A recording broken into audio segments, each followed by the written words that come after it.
ठीक है, स्टार्ट करें। जी। आइए, उगते हुए सूरज का ध्यान करते हुए गायत्री महामंत्र एक साथ। ओम भूर्भुवः स्वः तत्सवितुर्वरेण्यं भर्गो देवस्य धीमहि धियो यो नः प्रचोदयात्।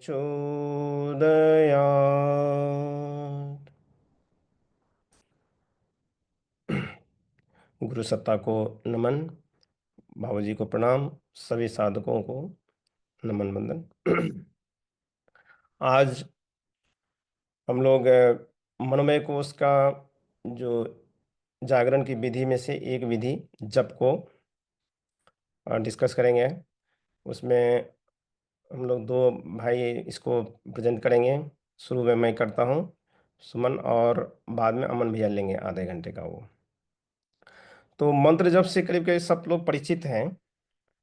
अमन भैया इसको थोड़ा स्क्रीन को पूरा ये कर दीजिए।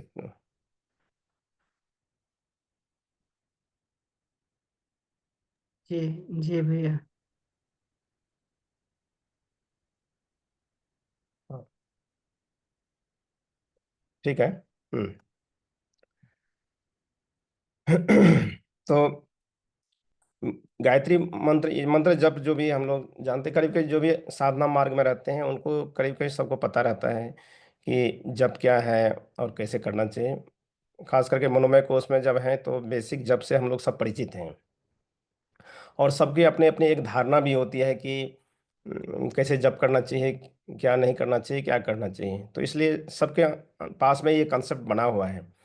और यहाँ पे हम लोग उस कंसेप्ट में कोई डिस्टरबेंस ना हो, इसलिए हम लोग उपनिषद से शांति मंत्र जो है अपना, उसको एक बार करते हैं इस भावना के साथ कि हम लोग सब मिलकर आनंदपूर्व ढंग से और बहुत जोरदार तरीके से इसको समझने का प्रयास करें और उसको अपने जीवन में उतारें। और किसी तरह का इसमें विद्वेष या किसी तरह का इसमें कन्फ्यूजन ना हो, इस भावना से आइए हम लोग एक बार साथ में शांति मंत्र। ओम सहना भवतु, सहनो भुनक्तु, सह वीर्यं करवावहे, तेजस्विनावधीतमस्तु मा विद्विषावहे। ओम शांति शांति शांति। आज का हमारा मुख्य एजेंडा रहेगा कि मनोमय कोश के अंदर में, मनोमय कोश के अंतर्गत जप को कैसे लें और इसमें क्या खास रहेगा जप के। जैसे अगर हम लोग सामान्य जप करते हैं और जब मनोमय कोश के अंदर में जप करते हैं तो ये दोनों में अंतर क्या रहेगा। तो ये एक मेन टॉपिक रहेगा आज का।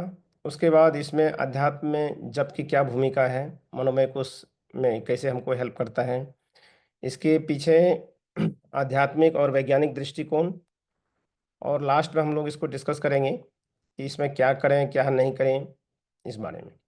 तो जैसे कोई भी साधना होती है उसी तरह से जप साधना का भी दो पार्ट होता है।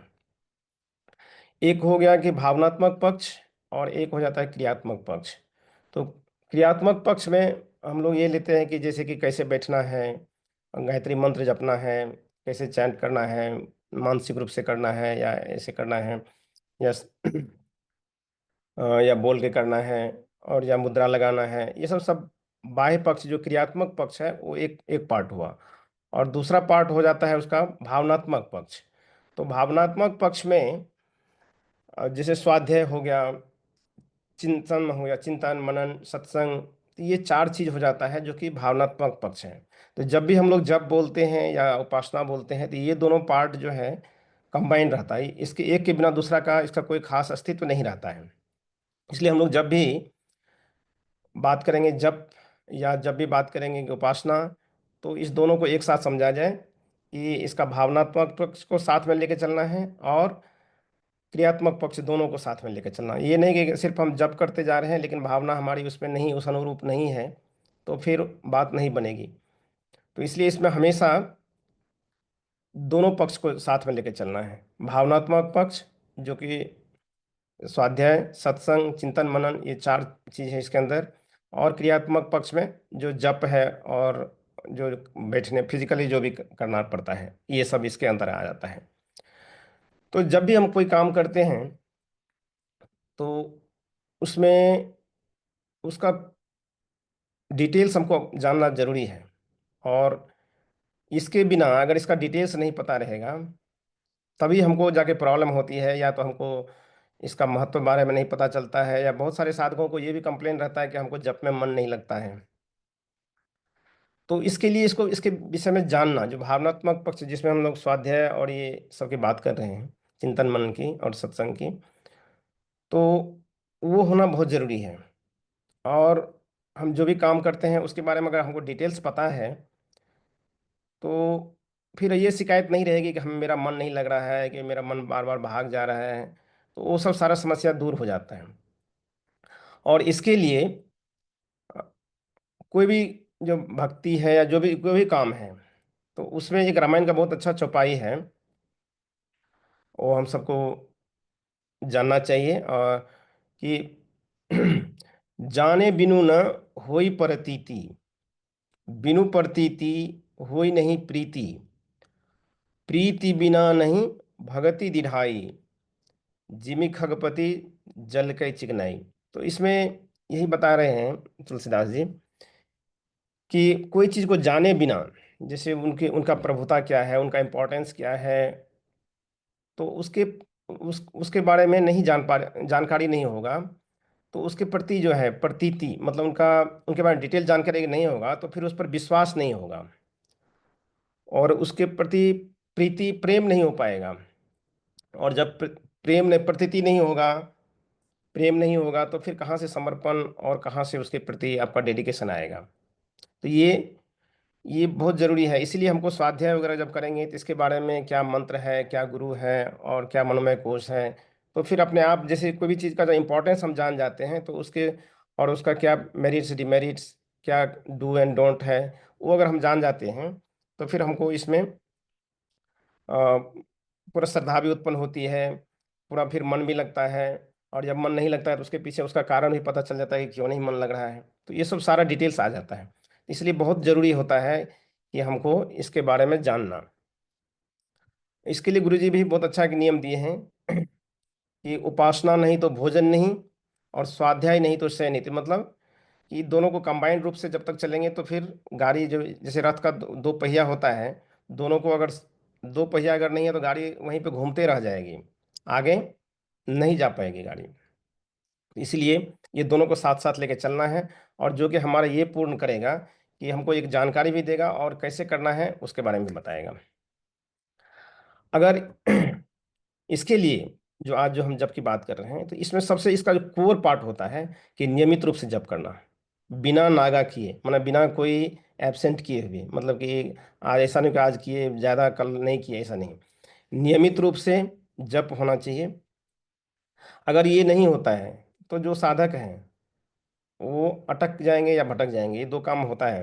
अगर इसमें नियमितता नहीं रहती है जप में तो ये दो काम हो जाता है, भटकना नहीं तो अटकना। क्योंकि जब तक हम सोर्स से नहीं जुड़े रहते हैं, जैसे आप एक पतंग का उदाहरण लीजिए, कि पतंग कितना भी ऊंचा जाते हैं लेकिन उनका कनेक्शन जो रहता है नीचे जुड़ा रहता है। अगर उसको कनेक्शन को काट दिया जाए, छोड़ दिया जाए, तो पतंग कहाँ जाएगा इसका कोई ठिकाना नहीं रहता है। ठीक उसी तरह से साधक को एक सोर्स जो होता है उस सोर्स से जुड़ा रहना चाहिए। तो कुछ साधक को ये भी गलतफहमी हो जाती है कि हम अब मुझे मतलब हम तो हायर कोर्स में आ गए हैं, जैसे अब विज्ञान में कोर्स में आ गए हैं या कहीं और हैं, तो अब हमको शायद मन मन की जरूरत नहीं है, मतलब मन को हम क्रॉस कर चुके हैं, पार कर चुके हैं, तो हमें इसकी आवश्यकता नहीं है। इसके लिए मैं एक थोड़ा सा एग्जाम्पल देना चाहता हूँ कि एक बार रामकृष्ण परमहंस जी से पूछा गया कि अब तो आप बहुत ही उपलब्धि प्राप्त कर चुके हैं, तो फिर भी आप अभी क्यों पूजा करते हैं। तो उन्होंने बहुत अच्छा एक उदाहरण दिया था। एक तांबे का लोटा लेके बोले देखो ये अभी कितना साफ है, अगर इसको हम छोड़ देंगे इसे 2-3 दिन तो कैसा रहेगा ये। ठीक उसी तरह से कैसा भी उज्जवल मन मन क्यों नहीं हो, अगर उसको हम लोग नित्य सफाई और इस पर नहीं ले जाएंगे तो वो गंदा होगा ही होगा। तो उसी तरह से साधक का मन भी ऐसे रहता है। उसी तरह से एक और उदाहरण है रमन महर्षि का, कि रमन महर्षि को वो बहुत ही उनको परम ज्ञानी माना जाता था। तो उनके शिष्य ऐसे पूछे उनसे कि आप तो सब वेद और सब इसके सब ज्ञाता हो गए हैं, फिर आप इसको क्यों पढ़ते हैं। तो उन्होंने बहुत अच्छा जवाब दिया था इनका कि मैं इसको इसलिए पढ़ रहा हूँ कि मैं इसमें देखना चाहता हूँ कि मेरे बारे में क्या लिखा है। मैंने बहुत हाई फिलॉसफी है कि मेरे बारे में क्या लिखा है, मतलब कि कॉन्शियसनेस के बारे में क्या लिखा हुआ है।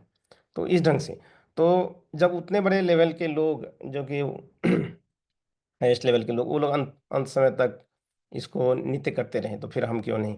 इसलिए मन में इसका कोई कन्फ्यूजन नहीं होना चाहिए कि हमको ये करना है कि नहीं करना है। एब्सोल्युटली करना है। अब आते हैं अपना जो पहला ये टॉपिक है कि आज मनोमय कोश के अंदर में हम जब का इसमें क्या खास अंतर है। तो जैसा कि हम देख रहे हैं कि आगे का कोर्स जो है विज्ञानमय कोर्स है, आनंदमय कोर्स है, ये और इस तरह से पंचकोश की जो साधना है, तो ये सब क्या है, बहुत उच्च स्तरीय साधना है। और उच्च स्तरीय साधना के लिए हमको ज़्यादा से ज़्यादा हमारी पात्रता बहुत ज़्यादा होना चाहिए। तो जिस तरह से आप देखे होंगे कि जो हम लोग जो फ़ोन का कनेक्शन लेते हैं, तो फ़ोन के कनेक्शन में जैसे पहले 1G 2G होता था, फिर 3G या 4G हुआ। तो जैसे जैसे डिमांड बढ़ती गई, जैसे जैसे उनकी उपयोगिता समझ में आने लगी, तो हमको उस अलग अलग ढंग का फ्रीक्वेंसी और बैंडविड्थ का जरूरत पड़ गया। जैसे 2G 4G, अब 5G, अब 6G की बात हो रही है। तो उसी तरह से मनोमय कोष में जो जप की साधना है उसको हम लोग 5G बोलते हैं। 5G, 5G मतलब बहुत ज़्यादा हमको अब जानकारी भी चाहिए, बहुत ज़्यादा हमको जो गूढ़ रहस्य को समझने की क्षमता होनी चाहिए। तो इसके लिए मनोमय कोष में जप को हम ऐसे लेंगे जैसे कि हम 5G कनेक्शन के साथ जुड़ रहे हैं अपने आप को। तो 5G कनेक्शन क्या है यहाँ पे। तो पहला जी जो है सो गायत्री महामंत्र, पहला जी है गायत्री महामंत्र। दूसरा जी है कि गुरु का सानिध्य, गुरु का सानिध्य। तीसरा जी है यहाँ पे गीता, गीता का अध्ययन या भागवत गीता। गीता मतलब यहाँ पे वेद का निचोड़ या उपनिषद का निचोड़ या गायत्री का एक्सपेंशन। तो ये इसको जैसे लें। चौथा जी जो है गौ माता, उसको हम लोग डिस्कस करेंगे क्या है इसका। और पांचवा जी है गंगा। ठीक है, तो हम लोग एक एक करके देखते हैं इसमें कि गायत्री फर्स्ट पहला जी जो है, पहला जी हम लोग ले रहे हैं गायत्री महामंत्र।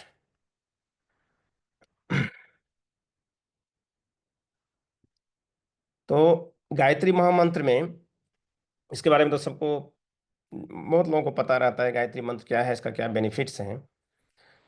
तो गायत्री मंत्र बेसिक टच करेंगे इसमें कि जो गायत्री महामंत्र है, सबको पता होगा ये यजुर्वेद और ऋग्वेद दोनों के कॉम्बिनेशन से इसका मंत्र अपने हम लोग जानते हैं। और ब्रह्मांडीय चेतना से जुड़ने के लिए बहुत ही अच्छा साधन इसको माना जाता है गायत्री महामंत्र। और इसके लिए हर एक ऋषि मुनि इनके बारे में बहुत इनका वर्णन किए हैं। आप गायत्री महाविज्ञान पार्ट 1 या पार्ट 2 में देखें तो इनके बारे में बहुत ही डिटेल्स में लिखा हुआ है।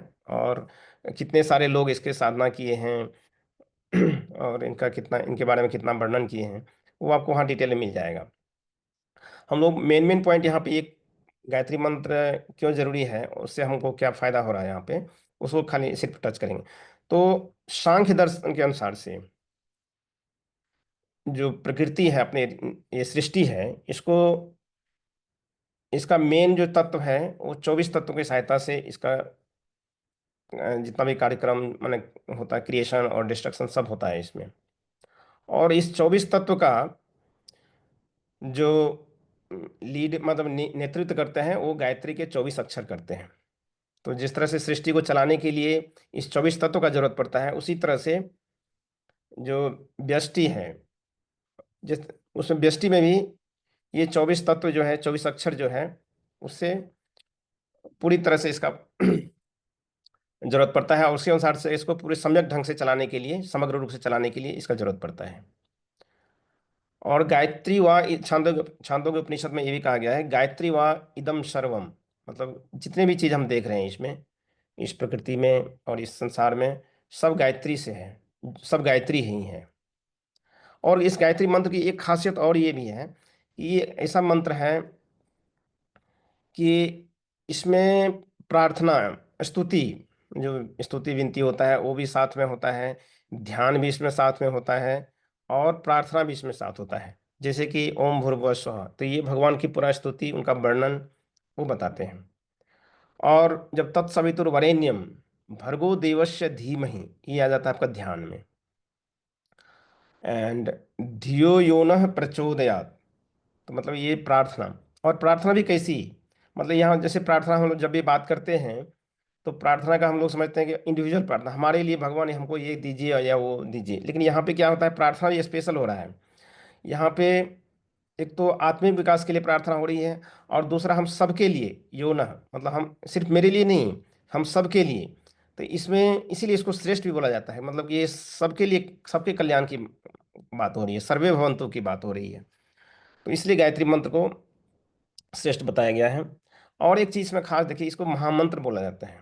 तो महामंत्र से क्या हुआ कि जैसे महावाक्य आप जानते होंगे, महावाक्य, कि महावाक्य किसको कहा जाता है, जो एक इंडिविजुअल को, जैसे एक व्यक्ति को परमात्मा के इक्विवेलेंट खड़ा कर दे।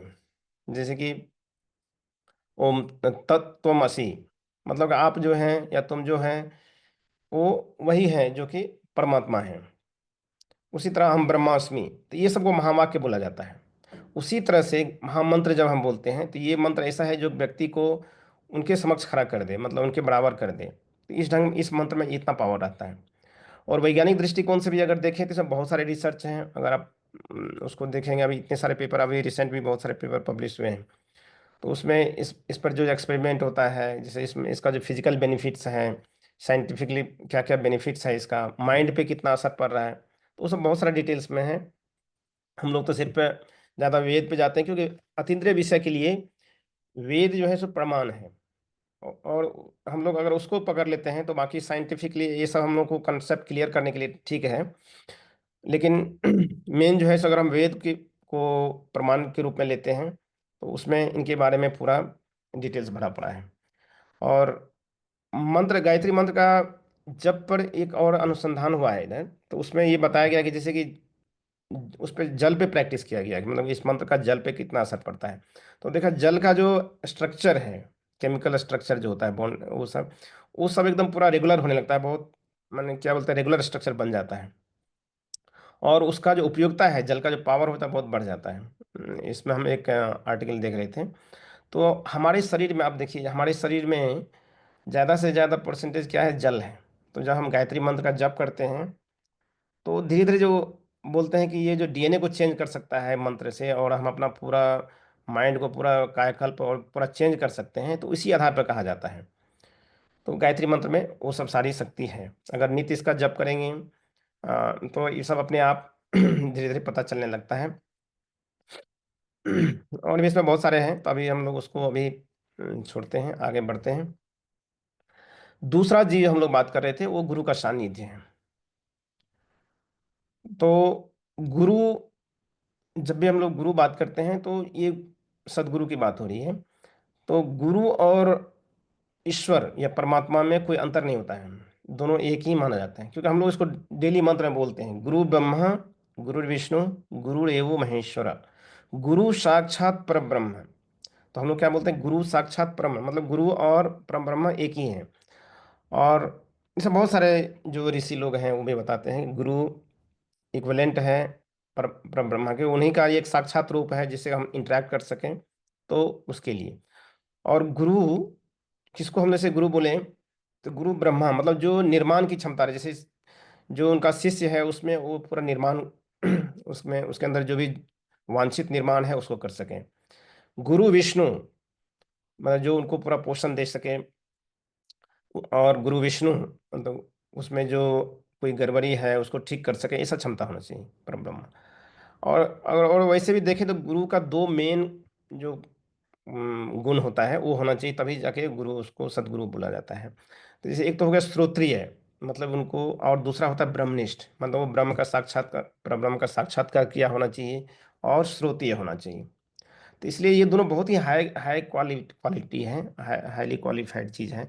तो हम लोग कैसे उसको जान सकेंगे? जैसे अगर हम लोग बोलते हैं चलो हम लोग गुरु किसी को ले लेते हैं, बना लेते हैं, तो हम कैसे बना सकते हैं? क्योंकि हम किसी को ये नहीं जान सकते हैं कि ये ब्रह्मनिष्ठ है कि नहीं, ये साक्षात्कार कर चुके हैं कि नहीं, और ये श्रोत्रिय भी हैं कि नहीं, हम नहीं बता सकते हैं।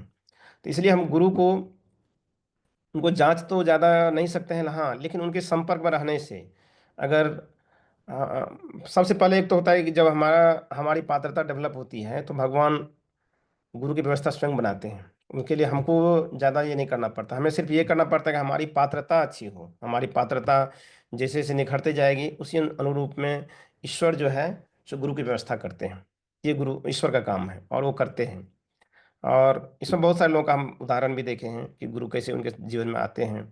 एक राइट टाइम पे गुरु का पदार्पण होता है उनके जीवन में। बहुत बार ऐसा होता है कि गुरु हमारे जीवन में आते हैं लेकिन हम उनको पहचान नहीं पाते हैं या उनसे कनेक्ट नहीं हो पाते हैं, लेकिन गुरु फिर भी उनके पीछे लगे रहते हैं। ऐसे बहुत सारे हमने उदाहरण देखे हैं। तो जहाँ जहाँ जिस गुरु भी आपको, जो भी गुरु मिले, तो अगर उनके संपर्क में आपको लगता है कि जितना आपका कन्फ्यूजन्स है, जो भी है कन्फ्यूजन है, क्वेरी है, वो अगर क्लियर होते जा रहा है, हम जो सिंपल सा फॉर्मूला देखते हैं इसमें, और उनके सानिध्य में आपको बहुत अच्छा लगता है, तो समझिए यही आपके गुरु हैं और ये आपके पास आए हैं, तो ये आपको आगे लेके जाएंगे। तो ये हो जाता है गुरु। तो हर एक के जीवन में एक गुरु तो आता ही आता है, और आता है, तो उनको, हमको उनके प्रति जो, गुरु के प्रति जो समर्पण होना चाहिए, श्रद्धा होनी चाहिए, वो हमको लाना है। क्योंकि सिर्फ गुरु होना काफ़ी नहीं है। आप महाभारत में अर्जुन का कहानी जानते होंगे। अर्जुन को भगवान श्री कृष्ण के से जगत गुरु से साथ में मिला हुआ था शुरू से, लेकिन उनको उनका महत्व पता नहीं था उनको। वो उनको सखा के रूप में ही या ऐसे फ्रेंड के रूप में ही देखते रहे हमेशा, इसलिए उनको उतना ज्ञान की प्राप्ति नहीं हुई। यहाँ तक कि कहा जाता है कि जब भगवान जो गीत, वेद का जो निचोड़, जो उपनिषद का निचोड़ जो गीता के रूप में कृष्ण इनको दिए हैं अर्जुन को, तब भी उनको ज्ञान नहीं हुआ था। वो सिर्फ कन्विंस हुए थे कि हाँ जो बोल रहे हैं कृष्ण भगवान जो सही बोल रहे हैं, और उनको उसमें भी उनके ऊपर तो उतना समर्पण नहीं हुआ था। समर्पण कब हुआ? जब उनका ईगो खत्म हुआ। और वो कब हुआ? जब जब वो यहाँ द्वारका से, जब इनको सब वहाँ पे जो यादव लोग थे उनको वापस लेके आ रहे थे यहाँ पे, कृष्ण जी बोले इनको लेके जाने के लिए। तो उस समय कृष्ण जी यहाँ से चले गए थे, छोड़ दिए थे शरीर। तो जब वो लेके आ रहे थे तो फिर वो वहाँ पे वो छोटे छोटे जो भील और ये डकैत डाकू वगैरह थे उनसे हार गए थे वो। तो उस समय उनको कृष्ण जी का एहसास हुआ था, और तब जो उनको रिकॉल करने लगे थे तब उनको सही में ज्ञान प्राप्त हुई थी। तो कहने का मतलब है कि जब तक हमारा ईगो है कि हम भी कुछ जानते हैं, तो तब तक उनको ये प्राप्त नहीं होती है। तो और हमारे लिए एक जो शिष्य है, शिष्य के लिए सबसे महत्वपूर्ण क्या होना चाहिए? श्रद्धा। उन्हें श्रद्धा होनी चाहिए। और श्रद्धा कैसी होगी? क्योंकि जब तक श्रद्धा नहीं होगी तो समर्पण नहीं होगा, और जब समर्पण नहीं होगी तो श्रद्धा, कृष्ण भगवान बताते हैं श्रद्धावान लभते ज्ञानम। तो सिर्फ श्रद्धावान जो है उन्हीं को ज्ञान प्राप्त होगी, और अगर हम श्रद्धावान नहीं हैं तो हम ज्ञान की प्राप्ति नहीं हो सकती है। इसीलिए जो अभी हम लोग बात किए थे रामायण की चौपाई कि जाने बिनु न होई प्रतीति, तो वो वाला उस ढंग से भी इसको देखें तो क्या होता है कि जब उनके बारे में पूरा डिटेल जानेंगे तो श्रद्धा डेवलप होगा ही होगा। और दूसरा होता है मन की पवित्रता। तो जैसे जैसे मन पवित्र होते जाएगा हमारा, तो श्रद्धा डेवलप होते जाएगा। क्योंकि श्रद्धा ऐसे नहीं है कि आप डायरेक्ट श्रद्धा आ जाएगी, हमको श्रद्धा आ जाएगी। हो सकता है किसी को पूर्वजन्म का संस्कार हो तो श्रद्धा डेवलप हो जाता है। नहीं तो ये दो चीज करना पड़ेगा, एक तो वही जाने बिनु ना वही प्रतीति वाला फॉर्मूला लगाना पड़ेगा, और दूसरा है कि जप, कर्मयोग, तप, त्याग, सेवा, इससे मन पवित्र होगा। तो तब मन पवित्र होगा तो फिर अपने आप ऑटोमेटिकली श्रद्धा बढ़ने लगती है, और श्रद्धा होगी तो फिर ज्ञान मिलेगा, और जब ज्ञान होगी तो फिर और श्रद्धा ज़्यादा डेवलप होगा, तो इस तरह से। और गुरु की जो, गुरु से कैसे, उसमें एक भगवत गीता में भी श्लोक है, तद्विद्धि प्रणिपातेन परिप्रश्नेन सेव्या, मतलब सेवा करके, क्वेश्चन पूछ के गुरु से ज्ञान प्राप्त करना चाहिए। तो गुरु की सेवा क्या होता है कि गुरु का उपदेश को, सबसे सच्ची सेवा जो है, तो गुरु का उपदेश को ग्रहण करके उसके अनुसार से चलना, ये गुरु की सच्ची सेवा है। तो ये सब जब करते हैं तो हमको अपने आप ये सब डेवलप होने लगता है। तो पहला जी हो गया गायत्री मंत्र, दूसरा जी हो गया गुरु का सानिध्य, तीसरा जी हम लोग बात करते हैं गीता। तो गीता क्या है? गीता सब जानते हैं कि गीता भगवान के द्वारा, डायरेक्ट भगवान के द्वारा दिया गया वेदों का निचोड़, उपनिषदों का निचोड़ है। और ये ज्ञान का उच्चतम स्रोत है, मतलब कि अल्टीमेट सोर्स है। और जब भी हम लोग बोलते हैं वेद या उपनिषद, तो ये क्या हो जाता है कि एक हमारा एक माने प्रमाण के रूप में, जैसे अतीन्द्रिय विषय जो भी है, हम लोग अध्यात्म के बारे में बात करते हैं, तो अतीन्द्रिय विषय के लिए वेद प्रमाण माना जाता है। तो इसलिए हमको जो गीत, ये थर्ड 3G का जो बात कर रहे हैं, इसमें तीसरा जी गीता का है, तो इसके माध्यम से हम ये बताना चाह रहे हैं कि हमको नित्य स्वाध्याय, वेद का अध्ययन नित्य होना चाहिए। और क्योंकि एक बार भगवान शंकराचार्य जी जब अपना अंतिम समय थे, तो वो शरीर छोड़ने के लिए डीप हिमालय में जा रहे थे। तो उनके जो शिष्य थे पद्मपाद वगैरह, बहुत रिक्वेस्ट करने लगे, अब गुरु जी आप तो जा रहे हैं, तो अब अंतिम आपका क्या संदेश है? तो उन्होंने एक साधना पंचकम करके 5 श्लोक का एक दिए थे। तो एक एक श्लोक में 8 पार्ट है। तो पहला श्लोक में ही वो बताए हैं कि वेदो नित्यम अधीयताम, मतलब हमको वेद की नित्य अध्ययन करना चाहिए, वेद का। और वही हम लोग गुरुजी जो बलि वैश्य बोलते हैं, तो उसमें भी देव ब्रह्म यज्ञ जो होता है, मतलब ब्रह्म यज्ञ का मतलब यही हुआ कि हमको नित्य स्वाध्याय करना चाहिए। तो ये गीता का बात हो गया। तो अब आते हैं हम लोग चौथा जी पे। तो चौथा जी है गाय और गौ माता जिसको बोलते हैं। तो गाय को एक तरह से देखिए, गाय प्राण का भी प्रतिनिधित्व करता है, और दूसरा है कि सात्विकता की। तो दो चीज गाय का होता है, माने उनको आप इससे रिप्रेजेंट करते हैं। जैसे गाय जब भी हम बोलते हैं, एक पवित्रता की भाव आती है, सात्विकता की भाव आती है। और दूसरा गाय जो है जो प्राण का प्रतिनिधित्व करती है। तो इस फोर्थ जी जो है हमारा, गाय माता और गो, तो इसके लिए हमें कैसे प्राण का संवर्धन हो, कैसे उसका संरक्षण हो, इसके लिए हमको काम करना है। जैसे कि हम नित्य प्राणायाम करेंगे, बंध मुद्रा का प्रयास करेंगे, जो हम लोग का प्राणमय कोश की बात है, तो उसको बढ़ाने के लिए ये हमारा इसमें काम आएगा। और सात्विक चीज जैसे पंचगव्य का सेवन करना, शुद्ध सात्विक भोजन करना, ये सब सारे चीज गाय, ये जो फोर्थ जी है इसके अंदर आता है। और गौ माता का एक चीज और खास देखेंगे कि उनको एक ये जो होता है, वो जुगाली करने का उनको ये होता है। जुगाली समझते हैं, जैसे कि गाय क्या करती है, पहले भोजन जितना भी उसको घास या जो भी देंगे वो सब पहले खा लेती है। फिर बाद में जब बैठ जाती है, तब आराम से फिर उसको वापस ला ला के पेट में से, और फिर से उसको चबा के डाइजेस्ट करके फिर वो करती है, डाइजेस्ट करती है। तो उसी तरह से हम लोग क्या करते हैं, बहुत सोर्स से ज्ञान, जैसे आज सत्संग में हम लोग ज्ञान लेंगे या कहीं और बुक से कोई ज्ञान लेंगे, लेकिन उस ज्ञान को फिर से जुगाली करना, पचाना, ये हम लोग गाय के माध्यम से या फोर्थ जी के माध्यम से जानेंगे। और तो इसका मतलब है कि जो भी ज्ञान हम प्राप्त करते हैं, उसके उस पर चिंतन मनन, उसको चिंतन मनन उसको करना है। तो ये हो गया फोर्थ जी। अब 5G पे आते हैं। 5G में हमको क्या करना है? 5G है गंगा। अभी प्रयागराज में महाकुंभ चल रहा है। तो गंगा में स्नान करने का क्या, गंगा किसको बोलते हैं? जैसे कि हम लोग जो गायत्री बात करते हैं, तो सूक्ष्म ज्ञान गंगा को गायत्री बोलते हैं, और इसी का जो मूर्तिमान स्वरूप है उसको हम लोग तरन तारणी गंगा है वो। और दोनों का एक खास चीज़ और देखिए कि दोनों का जयंती भी एक ही दिन, गंगा दशहरा गायत्री जयंती एक ही दिन होता है। तो मतलब कहने का है कि ये दोनों तत्व जो है, दोनों एक ही तत्व के दो रूप कह सकते हैं इसको। तो सूक्ष्म रूप से अगर देखें तो गायत्री महामंत्र है, और स्थूल रूप से देखें तो ये आपका आ जाता है गंगा। तो यहाँ 5G जो, फिफ्थ जी जो बात कर रहे हैं, पांचवा जी, वो यही है कि हमको साधक को अपनी शारीरिक पवित्रता और स्थान की पवित्रता, और जो इन्वायरमेंट है, परिकर है, जो भी हमारे जान पहचान या जो भी हमारे संपर्क में है, उस सब की पवित्रता का ध्यान हमको रखना है, और उस वहाँ पर पवित्रता बढ़ाते जाना है। जब साधक जहाँ रहते हैं, वो स्थान अल्टीमेट ऐसा हो जाना चाहिए कि वो एक तीर्थ स्थल, शक्तिपीठ बन जाना चाहिए। तब जाके वो, ये गंगा, गंगा का जो माने जी वाली बात है वो वहाँ पे आती है। तो ये 5G का हमको मनोमय कोष में हमको इस तरह से 5G लेके चलना है कि हमारे जो मनोमय कोष में जब करते हैं, तो हमको ये पांचों जी होना चाहिए, तभी जाकर हम बहुत हायर नॉलेज को एक्सेप्ट कर पाएंगे और आगे बढ़ पाएंगे। अब आती है कि अध्यात्म और इसमें हमारे जप की क्या भूमिका है, जैसे कि हम लोग हायर कोर्स में जाते हैं, जैसे विज्ञानमय कोर्स में, तो ये कैसे हेल्प करता है हमको। तो सबसे पहले जब हम जप करते हैं, तो जब से क्या होता है, मन जो है पूरी तरह से डिसिप्लिन हो जाता है और हायर लेवल प्रैक्टिस के लिए तैयार हो जाता है। और इसीलिए इसको सुसंस्कृत मन करते हैं। और या सुमन, आज का देखिए, इसे भी ध्यान दीजिए, आज हम लोग दो भाई ले रहे हैं क्लास, एक सुमन और एक अमन। तो पहले हम सुमन मतलब मन को क्या कर रहे हैं, सुसंस्कृत बना रहे हैं, मन को डिसिप्लिन कर रहे हैं। तो मतलब वो मन जो है हमारा सुमन हो जाएगा। और उसके बाद इससे और जब आगे जाएंगे, तो अमन, हम जहाँ बोलते हैं ना अमन चैन आ गया, मतलब अमन मतलब अमन, मन मन नहीं है, मतलब अब क्या हो गया, बुद्धि का कंट्रोल हो गया है। तो हमारे जीवन में जो भी प्रॉब्लम होता है, जैसे कि अगर हम मन के अनुसार से चलते हैं, तो मन जिधर उसको पसंद, मन कैसे काम करता है कि मन पसंद काम करता है लाइक्स एंड डिसलाइक्स से, मतलब क्या पसंद है क्या ना पसंद है।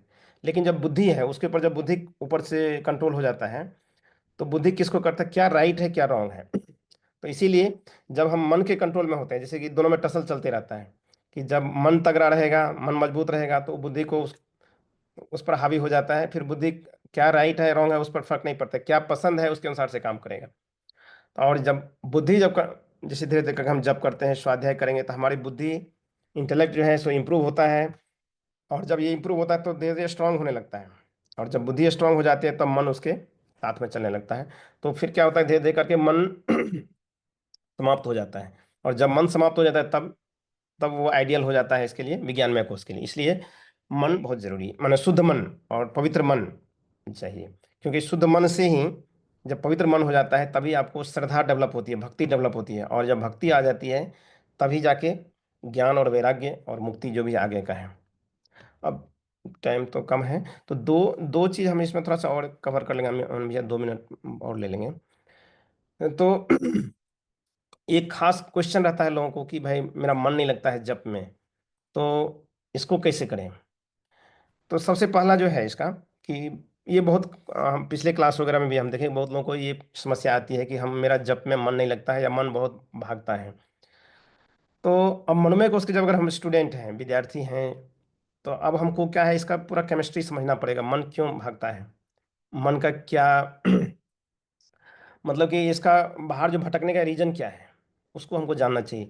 और जो हमारा जो मन है, मन में उसमें कितने सारे स्टेट्स हैं, मतलब क्या उनका गुण है मन का, जैसे किस अवस्था में है।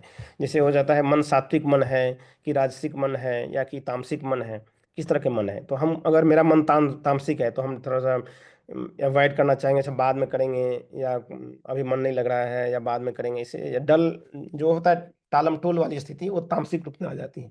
क्योंकि तामसिक में स्थिति में क्या होती है कि आप उसको डलनेस, लेजीनेस के रूप में आ जाता है। तो अगर आपका, आप अपने आप को एनालाइज करना पड़ेगा, मेरा मन किस टाइप का है। अगर तामसिक है, तो उसको आगे बढ़ाने के लिए राजसिक, मतलब उसको राजसिक के रूप में ले जाना है। अगर राजसिक मतलब कि उसमें बहुत सारे इरिटेशंस होता है, बहुत सारे प्लानिंग होते रहते हैं, ये करना है वो करना है, और ये नहीं हो रहा है वो नहीं हो रहा है, इस तरह के टेंशन्स, तो वो राजसिक माइंड में हो जाता है। और फिर सात्विक में, ये सात्विक माइंड आइडियल होता है। अगर सात्विक मन में आ गए हैं, सात्विक अगर आपकी स्थिति हो गई है, तो मन जो है सो अपने आप इसकी तरफ जाने लगेगा। तो अगर ये नहीं लगता है, तो आप उसको एनालाइज करेंगे कि मेरा मन क्यों नहीं लग रहा है, मतलब कि कहाँ पे, मैंने कौन सा स्टेट में है। तो अगर ये स्टेट में है, मानसिक तामसिक और राजसिक में है, तो उसको, उसकी बात को नहीं सुनना है हमको, आगे उसको कैसी तरह उसको लेके आगे जाना है। उसके लिए बहुत सारे प्रयास हैं, स्वाध्याय सत्संग चिंतन मन से इसको थोड़ा सा आगे करें, जब से। और उससे भी नहीं तो सत्संग, जैसे कि इसमें जो आपका क्वेरी होता है कि मेरा फिर भी नहीं हो रहा है, तो इसको आगे बढ़ाएं। लेकिन जब तक, अगर मान लीजिए फिर भी नहीं हो रहा है, माने क्योंकि ये एक दिन की चीज़ नहीं है, तो इसलिए जब तक ये नहीं होता है, तब तक हमको क्या करना है कि अभ्यास करते रहना है। माने जप और स्वाध्याय का, जो जब भी हम जप की बात करते हैं, जप स्वाध्याय दोनों, तो जप और स्वाध्याय दोनों को कंटिन्यूस रखना है। क्योंकि इसके बिना आपका मन मजबूत नहीं हो पाएगा, जब, सॉरी, बुद्धि मजबूत नहीं हो पाएगी, इंटेलेक्ट मजबूत नहीं हो पाएगा। और जब तक बुद्धि मजबूत नहीं होगी, मन अपना मनमानी करता ही रहेगा, उसको आप कितना भी छोड़ेंगे या कितना भी ऐसे करेंगे, नहीं होगा। तो इसलिए इसको जानना और इसके बारे में प्रयास करते रहना, प्रयास सबसे इंपॉर्टेंट है। इसके लिए कहा जाता है कि हम लोग के लिए भी वो काम आया था, कि 1 साल अगर लगातार, 1 साल चाहे मन लगे चाहे नहीं लगे, 1 साल स्वाध्याय करते रहिए, 1 साल जप करते रहिए। आप 100%, हमने ऐसे 8 लोगों पर भी प्रैक्टिस किए थे, और सबको ऐसा, इसमें एक भी नहीं रहा जिसमें कि इनको जप में उनका नियमितता नहीं आई। तो इसलिए जिनको भी मन नहीं लगे, तो ये सब सारे काम करिए।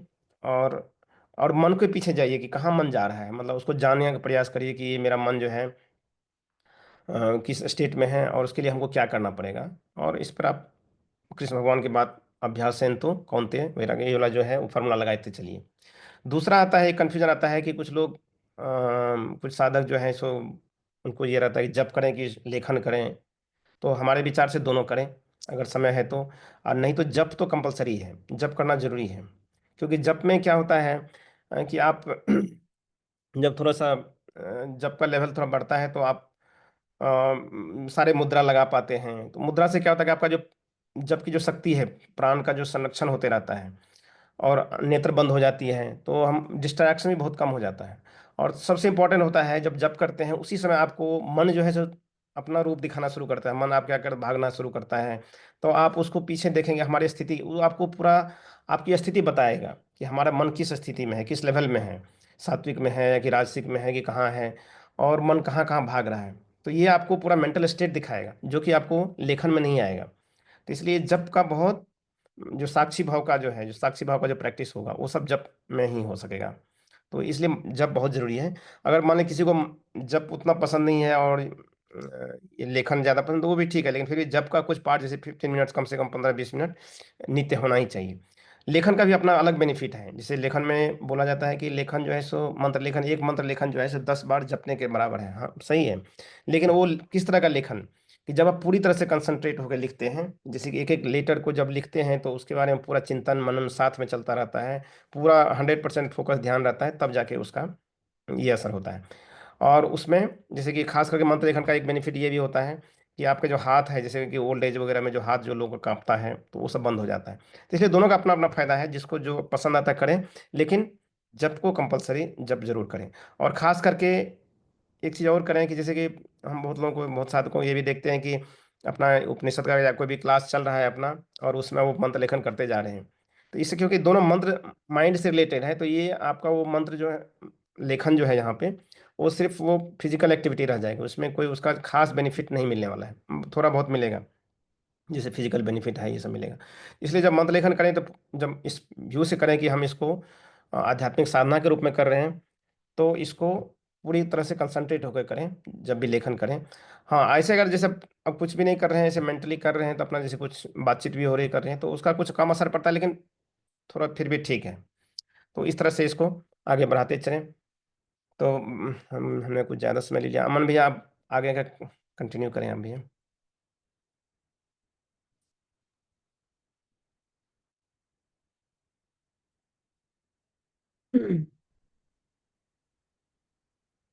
अमन भैया। जी जी भाई साहब जी।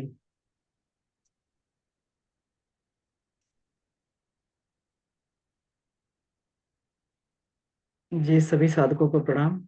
आदरणीय बाबूजी को प्रणाम। हम्म, सुमन जी भाई साहब को प्रणाम। प्रणाम भाई। हम लोग, बहुत सारे लोग जो है इसमें सुमन जी भाई साहब को जानते होंगे। जो नहीं जानते तो उनका संक्षिप्त परिचय। आदरणीय सुमन जी भाई साहब बेंगलोर में रहते हैं, सुशील सुमन जी। ये बेंगलोर में रहते हैं। और बेंगलोर में एक बहुत ही अच्छी कंपनी है। पहले हम लोग जो है दोनों सिस्को में ही थे। तो हम जो है अपने क्लाइंट साइड से हम सिस्को में थे। ये प्रॉपर सिस्को में काम करते थे। हम लोग दोनों ही एक ही कंपनी में थे। और बेंगलोर में जब गए तो कंपनी में जो है हम लोग साथ साथ, तो अभी लंच वगैरह होता था तो साथ साथ ही लंच भी किया करते थे, आपस में चर्चा करते थे।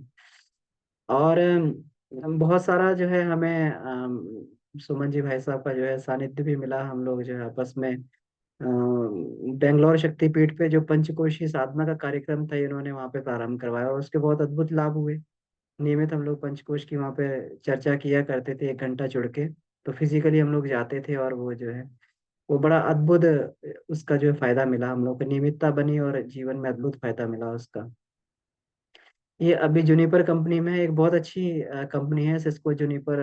दोनों ही बहुत बढ़िया वर्ल्ड लेवल की कंपनीज हैं। तो वहाँ पर कार्यरत हैं और अच्छी पोस्ट पे हैं, सीनियर पोस्ट पे हैं। और जो है अच्छा इनका साइंटिफिक बैकग्राउंड है। तो हम लोग ये बात देखें कि जो इन्होंने बातें कही है तो इसका कुछ ना कुछ आधार तो जरूर होगा। जब विज्ञान की बात ही हो गई कि जो है हर जो भी है उसके पीछे लॉजिक होता है, तर्क होता है, तभी जो है वो बात की जाती है। तो जो इन्होंने 5G के बारे में बताया बहुत ही सुंदर है। ये पांचवा जी, इसी को संस्कृति के सोपान बोला गया, भारतीय संस्कृति के सोपान बोला गया है। तो ये जो, और हर भारतीय सनातनी, इसको हम सनातन सनातन बार बार करते हैं, तो क्या हम सनातनी हैं तो क्या ये पांचों चीजें हमारे जीवन में हैं? अकेला केवल सनातनी का नारा लगा देना कि सनातन धर्म में है, सनातन धर्म है, तो सनातन धर्म में ये पांचों चीजें हमें अपना विश्लेषण करके देखना चाहिए कि गौ गंगा गीता और गायत्री, ये पांचों चीज हमारे जीवन में है कि नहीं है। अगर हैं तभी हम जो है एक सच्चे सनातनी होने का ये कर सकते हैं। सनातन का मतलब है जो हमेशा चलता रहे। और हमेशा क्या चलता है? हमेशा यहाँ पे आत्मा चलती है और कुछ नहीं चलता है, कोई पदार्थ नहीं चलता है, तो केवल आत्मा ही सनातन होती है। तो आत्मोन्नति का धर्म ही सनातन धर्म है। और वो ऐसा नहीं है कि वो किसी, वो हिंदू संप्रदाय में भी हो सकता है, वो मुस्लिम संप्रदाय में भी हो सकता है, किसी में भी हो सकता है। सनातन तो एक विचारधारा है, सनातन एक सिद्धांत है। ये कोई विशेष कोई संप्रदाय नहीं है कहीं पर भी, किसी में भी। ये एक आत्मा का धर्म है जिसको बाय डिफॉल्ट, ये आत्मा का धर्म है जिसको बनाकर ईश्वर ने भेजा गया। तो ये पांचों चीजें हमारे जीवन में होनी चाहिए। तो अब मुख्य विषय पे आते हैं। इसके लिए बहुत बहुत आभार है सुमन जी भाई साहब को। बड़ी कंफ्यूजन हम लोगों के अंदर रहती है, तो इस कंफ्यूजन को आपने दूर किया। अब मैं बिल्कुल मुद्दे वाली बात पे आता हूँ, क्योंकि समय हमारे पास कम है। और मैं अपनी बात नहीं कहूंगा, जो जो गुरुदेव ने कहा मैं वैसे वैसे कहने के लिए जा रहा हूँ इसमें, क्योंकि अपनी बात कहूंगा तो इसमें हो सकता है कुछ मिलावट भी हो जाए। अब मैं स्क्रीन शेयर कर रहा हूँ, और गुरुदेव की जो पुस्तक है, जो साहित्य, उसी में से मैं आपको जो है ये कर रहा हूँ। मेरे नोट्स बने हुए हैं, आप चाहें तो उस पुस्तक के रेफरेंस में से जाके देख भी सकते हैं। तो बिल्कुल ये मुझे अद्भुत पुस्तक मिली थी, पतली सी पुस्तक थी ये। तो अब मैं आपको शेयर करने जा रहा हूँ इसको। कहते हैं ना कि उसमें अदालत में जाते हैं तो कहते हैं जो भी कहूंगा, सच के सिवा कुछ नहीं कहूंगा। तो अब मैं जो भी बात कहूंगा, गुरुदेव की बात कहूंगा, उसके सिवा कुछ नहीं कहूंगा, मैं सिर्फ पढ़ता जाऊंगा इसे। देखिए इसमें ये है, और देखिए कितना बढ़िया रहता है। ये नोट्स मैंने 2019 में बनाए थे नोट्स, और अभी भी काम आ रहे हैं। तो पहली बात तो ये, जब भी आप स्वाध्याय कर अपने नोट्स जरूर बनाएं। ये कभी भी हमें जीवन में काम आ सकते हैं। ऐसा मत करें कि आज की क्रिया ही स्वाध्याय के लिए, बस केवल जो है आज के लिए बस कर लिया और पढ़ लिया और उसको खत्म कर दिया। ये स्वाध्याय हमारे कभी भी काम आ सकता है। हम लोग थोड़ा सा उस तरीके से करके चलें कि हम लोग टीचर बन रहे हैं और नोट्स बना रहे हैं, और नोट्स बना के जो है हमें कभी भी आवश्यकता पड़ जाए, हो सकता है 10 साल बाद उस टॉपिक की आवश्यकता पड़ जाए, और उसका रेफरेंस कुछ नहीं मिलेगा, तो फिर हमें जो है वो फिर हमारे लिए कोई बहुत ज्यादा उपयोगी नहीं होगा। तो इसलिए जब भी करें, भले ही 4 लाइन पढ़ें, 4 लाइन को लिख लें और उसको मनन चिंतन करें जरूर। तो देखिए कितना बढ़िया काम आ रहा है सबके लिए। ये पुस्तक अभी पता नहीं आउट ऑफ प्रिंट हो गई कैसे क्या है, तो मैंने नेट पे भी ढूंढने का प्रयास किया, लेकिन मुझे पता नहीं लगा। अगर कोई भाई को अगर हो तो इसका PDF बना के ग्रुप में जरूर डाल दें। पतली पतली सी पुस्तक है, मंत्र विज्ञान का रहस्य उद्घाटन। इसमें देखिए, अब मैं इसको पढ़ता जाता हूँ कि स्थूल और सूक्ष्म शरीर में विशिष्ट स्तर के विद्युत प्रवाह उत्पन्न करने के लिए विशिष्ट शब्दों का विशिष्ट गति एवं विधि से उच्चारण करना पड़ता है।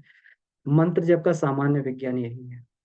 तो पहली बात तो है कि स्थूल और सूक्ष्म शरीर में विशिष्ट स्तर के विद्युत प्रवाह उत्पन्न करने के लिए, अब इसमें देखिए, अब ये जब केवल जो है हमारे सूक्ष्म को नहीं, स्थूल को भी प्रभावित करता है। अब मैं आपको आगे अपने अनुभव के आधार पर बताऊंगा कि इसमें क्या क्या स्थूल परिवर्तन होते हैं शरीर में। तो तो इसमें जो है ये, हाँ, तो इसमें ये आपके पास जा रही होगी, मुझे लगता है ये पहुंच रही होगी। तो आप कंफर्म कर दीजिए कोई भी एक बार। हाँ, तो दिख रहा है इसमें, भैया। आ रही है। जी जी जी, तो देखिए इसमें स्थूल और सूक्ष्म दोनों को विशिष्ट स्तर के विद्युत प्रवाह उत्पन्न करने के लिए विशिष्ट शब्दों का विशिष्ट गति एवं विधि से उच्चारण करना पड़ता है। मंत्र जप का सामान्य विज्ञान यही है। अगर हम इसका उदाहरण देखना चाहें, तो उदाहरण जो है इसका जनरेटर होता है। हम सभी लोग जानते हैं जनरेटर में ऑल्टरनेटर लगा होता है एक। अब ऑल्टरनेटर को जो है आप ये देखिए कि उसको फिक्स्ड गति के साथ फिक्स्ड टर्न के हिसाब से ही घुमाना पड़ता है। ऐसा नहीं कि आप किसी भी गति से उसको घुमाएं और कुछ भी करें तो वो उसमें से करंट पैदा हो जाएगा, ऐसा नहीं होता है। तो इसीलिए उसका विधान जो है, जो बनाया गया है, उसको फिक्स टर्न के ऊपर घुमाना पड़ता है, तभी उसमें लाइट आती है, तभी उसमें इलेक्ट्रिसिटी आती है, नहीं तो नहीं आएगी। उसमें जो है कभी कभी ऐसा होता है कि जो है कभी कुछ जनरेटर होते हैं, अब उसको स्टार्ट कर दिया, उस करंट ही नहीं बना रहा है, वो वोल्टेज नहीं आ रही, तो नहीं बना रहा तो उसकी स्पीड बढ़ाओ, इंजन की स्पीड बढ़ाओ, उसको ये करो, उसको उस पे लाओ, उसको गति पे लाओ, तब जाके जो है और उसके जो है ये सही करो, है ना। तो इसीलिए इसको जो है, जप एक वैज्ञानिक शब्द विज्ञान है। तो यहाँ पे विशिष्ट शब्दों का, तो विशिष्ट शब्द तो भाई साहब ने बता ही दिया, गायत्री मंत्र विशिष्ट शब्द हो गया, इसमें कोई भी नहीं, इसमें कहीं कोई वो अपवाद वाली स्थिति नहीं है, अपवाद वाली कहीं कोई स्थिति नहीं है कि गायत्री मंत्र जो है फेल करेगा। ये तो बहुत प्रैक्टिकल हो चुका, बहुत चर्चाएं भी हो चुकी हैं। विशिष्ट शब्द हो गया, विशिष्ट गति, जिसको हम लोग ये कहते हैं, विशिष्ट गति का मतलब हो गया जब हम लोग सामान्य इसमें बैठते हैं तो गुरुदेव के जो हमें बताया वो उपांशु जप बताया है। तो उपांशु जप में क्या होता है कि हम लोग मुंह में बुदबुदाते रहते हैं उसको, गायत्री मंत्र को, उसमें एक कंठ में उच्चारण होता रहता है, कंठ से बोलते रहते हैं, लेकिन उतनी ध्वनि निकलती है कंठ से कि जो सामने पास वाले व्यक्ति को बैठ के भी ना सुनाई, फुसफुसाहट जैसी, बिल्कुल एकदम ऐसी ध्वनि निकलती है। विशिष्ट विशिष्ट विधि से किया जाता है, तो विधि भी हम सबको मालूम, गुरुदेव ने बताई है। अब विधि में आप कुछ भी उसमें प्रतीकात्मक जो भी चीज आप उसमें ग्रहण करना चाहें ले सकते हैं। तो ये करना पड़ता है, इस डिसिप्लिन को फॉलो करना पड़ता है।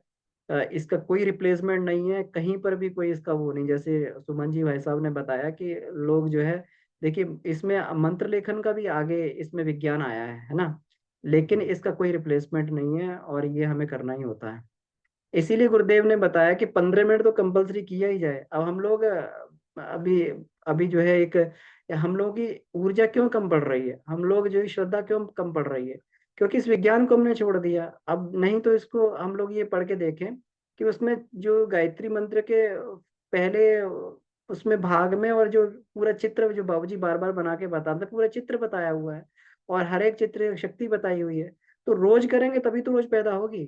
अब उसमें जो करेंगे नहीं वो शक्ति, और वो ग्रंथियां वाइब्रेट नहीं होंगी, तो शक्ति कहाँ से पैदा हो जाएगी।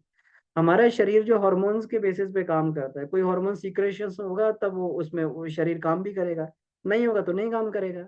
लोगों में, बहुत सारे लोगों में जो है ये प्रोजेस्टेरोन और ये सब हार्मोन नहीं बनते, तो वो लोग नहीं उसमें जो है वो कर पाते, बच्चा पैदा नहीं होता उनका, हार्मोन नहीं बना है। और पैदा होगा तो बनेगा, होगा। तो इसी तरीके से ये पूरा का पूरा हमें इसको ये करना पड़ता है, और पूरी ग्रंथियां जो है उसको रोज दबाना पड़ता है, रोज उसको मालिश करनी पड़ती है ग्रंथियों की। और उन ग्रंथियों से ये स्त्राव प्रवाहित होते हैं, वो चाहे स्थूल रूप से होते हैं चाहे सूक्ष्म रूप से होते हैं, लेकिन होते हैं जरूर। तो ये हमें ये करना पड़ता है, कोई रिप्लेसमेंट नहीं है। अब देखिए इसमें ये लिखा है कि साधारण वार्तालाप में अनेक शब्द, अनेक अभिव्यक्तियां होती हैं, तो उससे कोई विशिष्ट धारा बनती नहीं, क्योंकि ना तो उसमें कोई एक रूपता होती है, ना कोई इसमें जो है ये होती है, बिल्कुल सेम एकदम, जनरेटर की अल्टरनेटर घुमाने वाली विधि। एक चीज और इसमें मैं निवेदन करना चाहता हूँ। बहुत सारे लोग कहते हैं कि ये अपना तर्क देते हैं, वो तो भाई साहब 25 साल से जब कर रहे हैं, तो 25 साल से जब कर रहे हैं, उनके जीवन में तो कोई परिवर्तन आया नहीं। तो भाई साहब अगर उनके जीवन में परिवर्तन नहीं आया तो वो सिद्धांत गलत नहीं है वो। अगर जनरेटर को कोई अल्टरनेटर खराब है या कोई उसकी क्रिया पद्धति में कोई कमी है, तो इसका मतलब वो जनरेटर, विद्युत जनरेटिंग का सिद्धांत खराब नहीं है, वो तो बिल्कुल अपना काम कर रहा है। तो वो क्या है, फेलियर उस इक्विपमेंट का है। कोई व्यक्ति अगर उसको करके विज्ञान का लाभ नहीं उठा पा रहा है, नहीं उसकी श्रद्धा है उसके ऊपर, और वो जो जिस विधि से बताया वो नहीं कर पा रहा, तो इसका मतलब सिद्धांत थोड़ी खराब हो गया कि भाई साहब 25 साल से जब कर रहे हो, उनके जीवन में कोई परिवर्तन नहीं आया, तो उन्हें अपनी विधि व्यवस्था को सही करने की जरूरत है, उन्हें उसको सही करने की आवश्यकता है। इसका मतलब ये थोड़ी कि हम बार बार यही हमेशा एग्जाम्पल दें कि वो तो 25 साल से जब कर उनके जीवन में कोई परिवर्तन नहीं हुआ तो हम भी ना करें। ये गलत है, ये नहीं करना चाहिए। हम लोगों के हमने कई बार जो है ये बातें कहते हुए सुना है कि मतलब जब हम लोग पंचकोशी साधना में जुड़े तो हमने जब छोड़ दिया, और हम उसमें जब अपने क्रिया योग में, ये बात नहीं बनती है। आप कभी भी देखें 24 गायत्री जो उसमें दी हुई हैं, आप उसको पढ़ के देखिए, गायत्री महाविज्ञान भाग 2 में। तो उसमें ये लिखा हुआ है कि 24 गायत्रियां जो है, इसकी सबकी जड़ जो है मुख्य गायत्री है। हम कोई भी अगर तंत्रोक्त गायत्री कर रहे हैं, कोई भी तंत्र को बदल रहे हैं, तो जब तक वो मेन गायत्री वहां पर नहीं होगी तब तक ये गायत्री काम नहीं करेंगी। ये सारी की सारी शाखाएं हैं, जड़ सूख जाएगी तो वो काम नहीं करेंगी।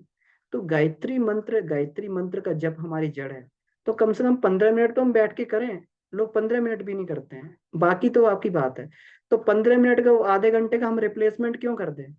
हम अगर उच्च स्तरीय क्लास में जा रहे हैं, तो अब इसका मतलब ये थोड़ी है कि हम लोग जो है पहले पढ़ रहे थे, पहले कितना पढ़ रहे थे, पहले हम लोग जो है आधा घंटा पढ़ाई करते थे, अब जब उसमें उसमें जो है प्राइमरी में, फिर उसमें हायर सेकेंडरी में आया तो और अधिक जो पढ़ाई करने लगे, अपना समय बढ़ाया।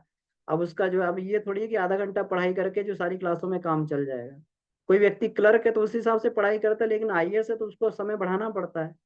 तो हमें अपना समय, उच्च स्तरीय साधना है, गुरुदेव ने प्योर 2 घंटे की बात कही है इसमें देने के लिए।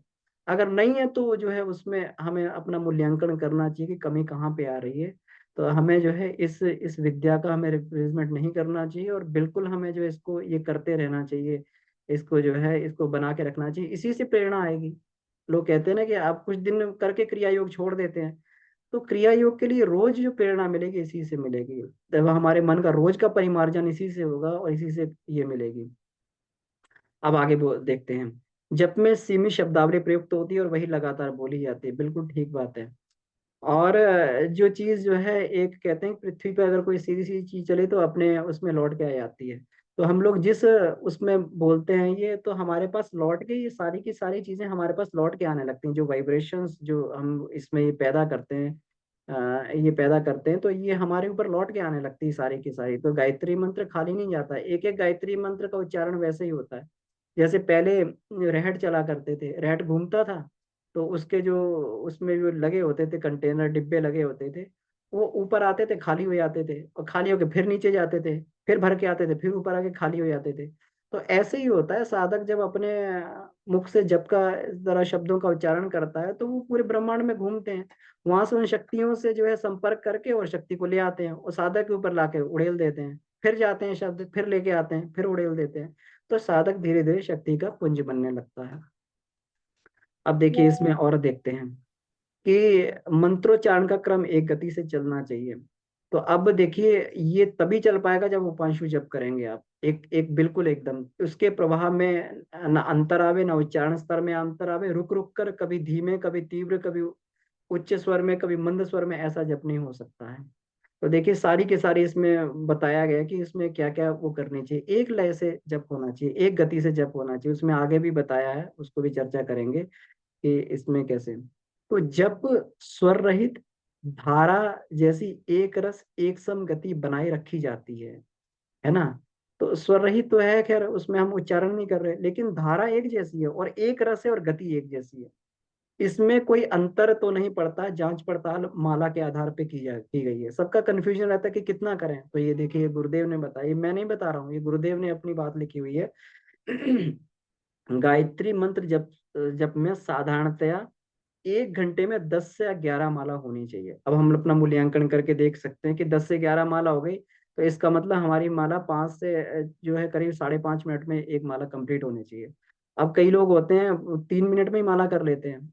कईयों का होता है कि 3 मिनट में, 1 मिनट में पता लगा कि 1 घंटे में 15 माला हो गई, 20 माला हो गई, तो फिर वो भी गलत है ना। तो हमें देखना चाहिए कि कितनी स्पीड से हमारी 10 से 11 मालाओं का अचीवमेंट होगा। सामान्य स्तर से हम लोग को चलना चाहिए तो 6 मिनट का हमें टारगेट बना के चलना चाहिए।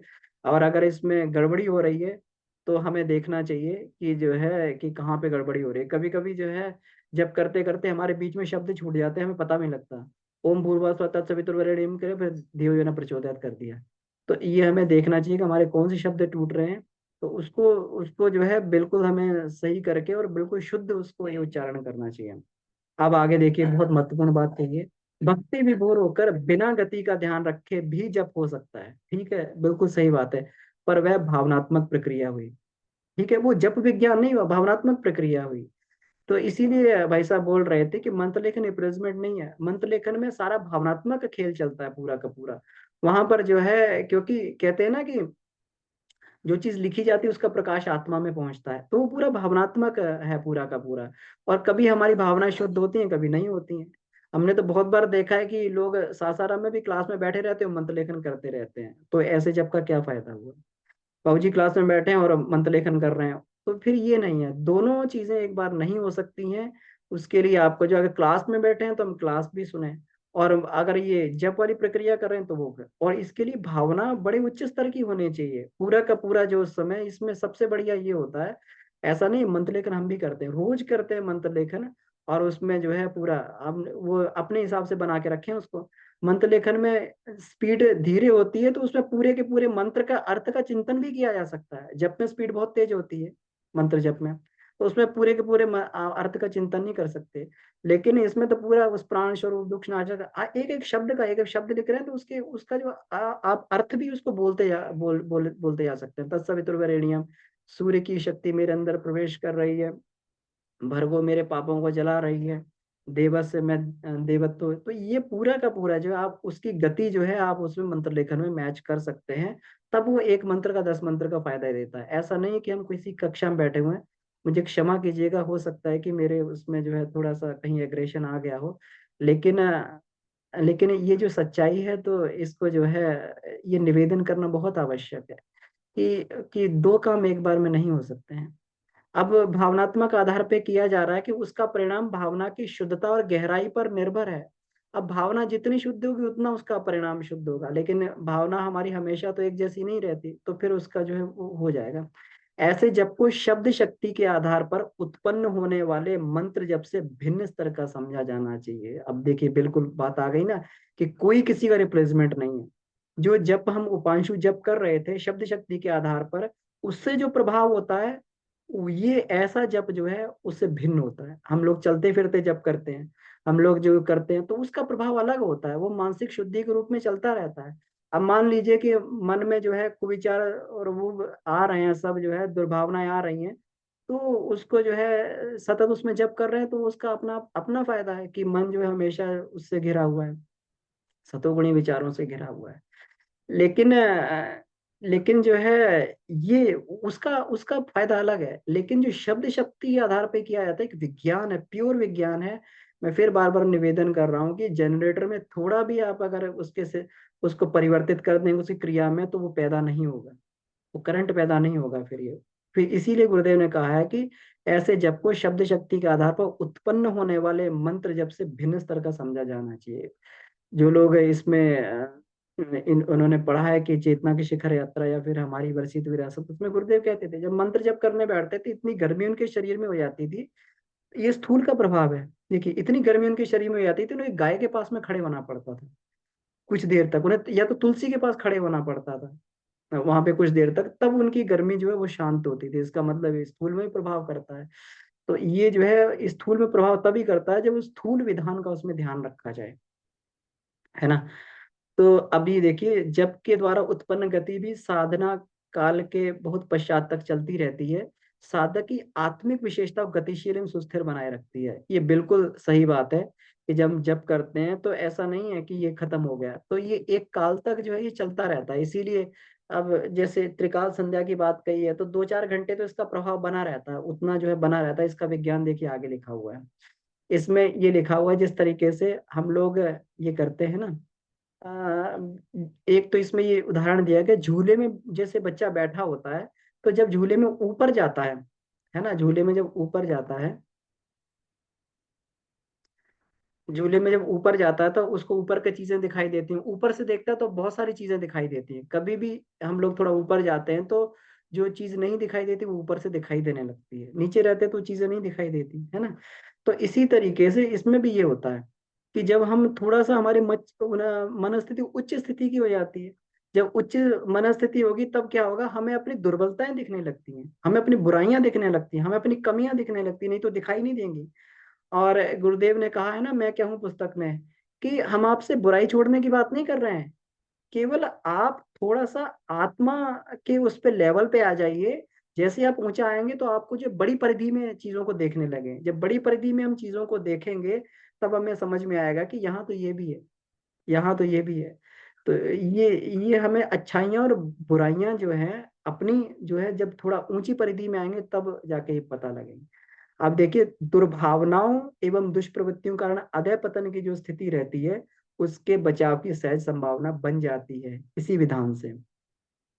और आगे देखते हैं कि जैसे घुमाव की स्थिति में लोटे का पानी नहीं गिरता है। कितना सुंदर उदाहरण गुरुदेव ने दिया, घुमाव जब घुमाते हैं तो लोटे का पानी नहीं गिरता। इसी प्रकार अपने भीतर भरे जीवन तत्व जो है संसार के अवांछनीय आकर्षणों में गिर पड़ने का संकट छूट जाता है। अब लोग कहते हैं कि ये कुसंस्कार हैं, ये कैसे निर्मूलन हो। बात सही बात है, कुसंस्कार तो जो है उसका निर्मूलन तो बहुत समय में हो पाता है, सालों लग जाते हैं उसमें समय में।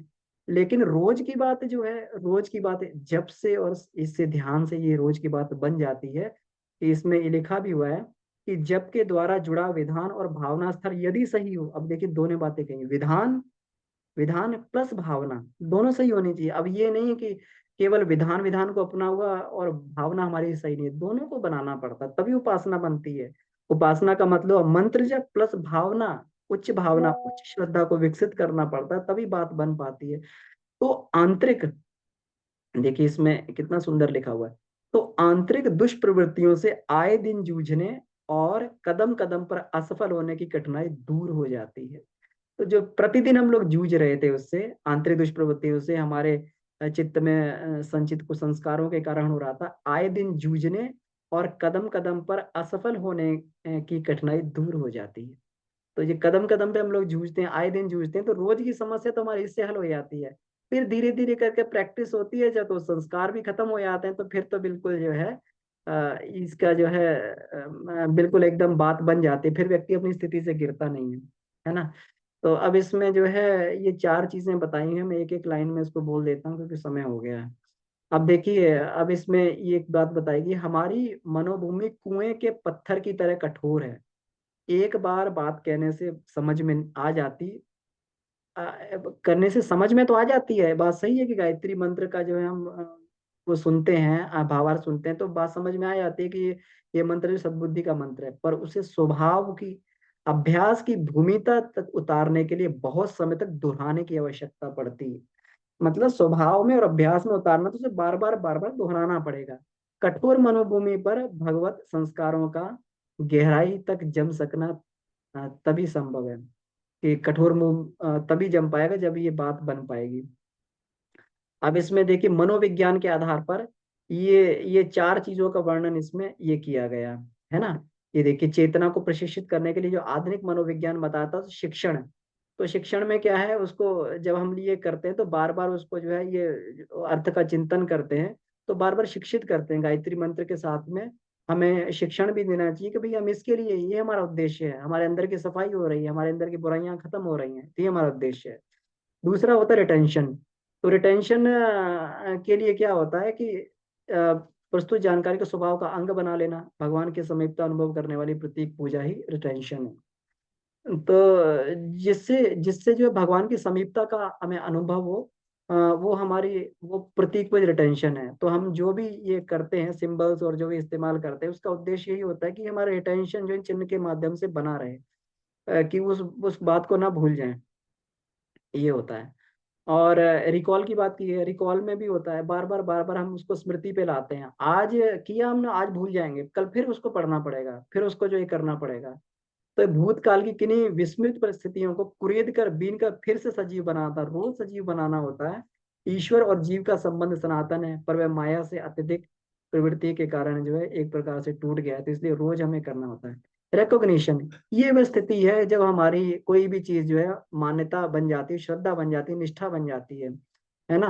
तो इसको ये कर देना, इसको चौथी भूमि रिकॉग्निशन होती है। यहाँ पर पहुंचने के बाद में यही रिकॉग्निशन वाली भूमि को विज्ञान में कोश बोलते हैं, कि यहाँ पर जो है जीवात्मा की मान्यता अपने भीतर ईश्वर प्रकाश विद्यमान होने की बन जाती है, फिर जो है गिरने की स्थिति नहीं रहती है। तो यह शब्दोच्चारणी वरण मान्यता का स्तर है जिसमें पहुंचे हुए मनुष्य गुणकर्म स्वभाव की दृष्टि से क्रिया कलाप ईश्वर जैसे स्तर के बन जाते हैं, तो विज्ञान में कोश की स्थिति है। उपासना में इन सभी प्रयोजनों को पूरा करना पड़ता है, ये चारों परतें छेड़नी पड़ती हैं। तो ठीक है, उपासना में तभी ये कंप्लीट उपासना बनती है। तो किस चीज में, शिक्षण, रिटेंशन और रिकॉल, रिकॉग्निशन।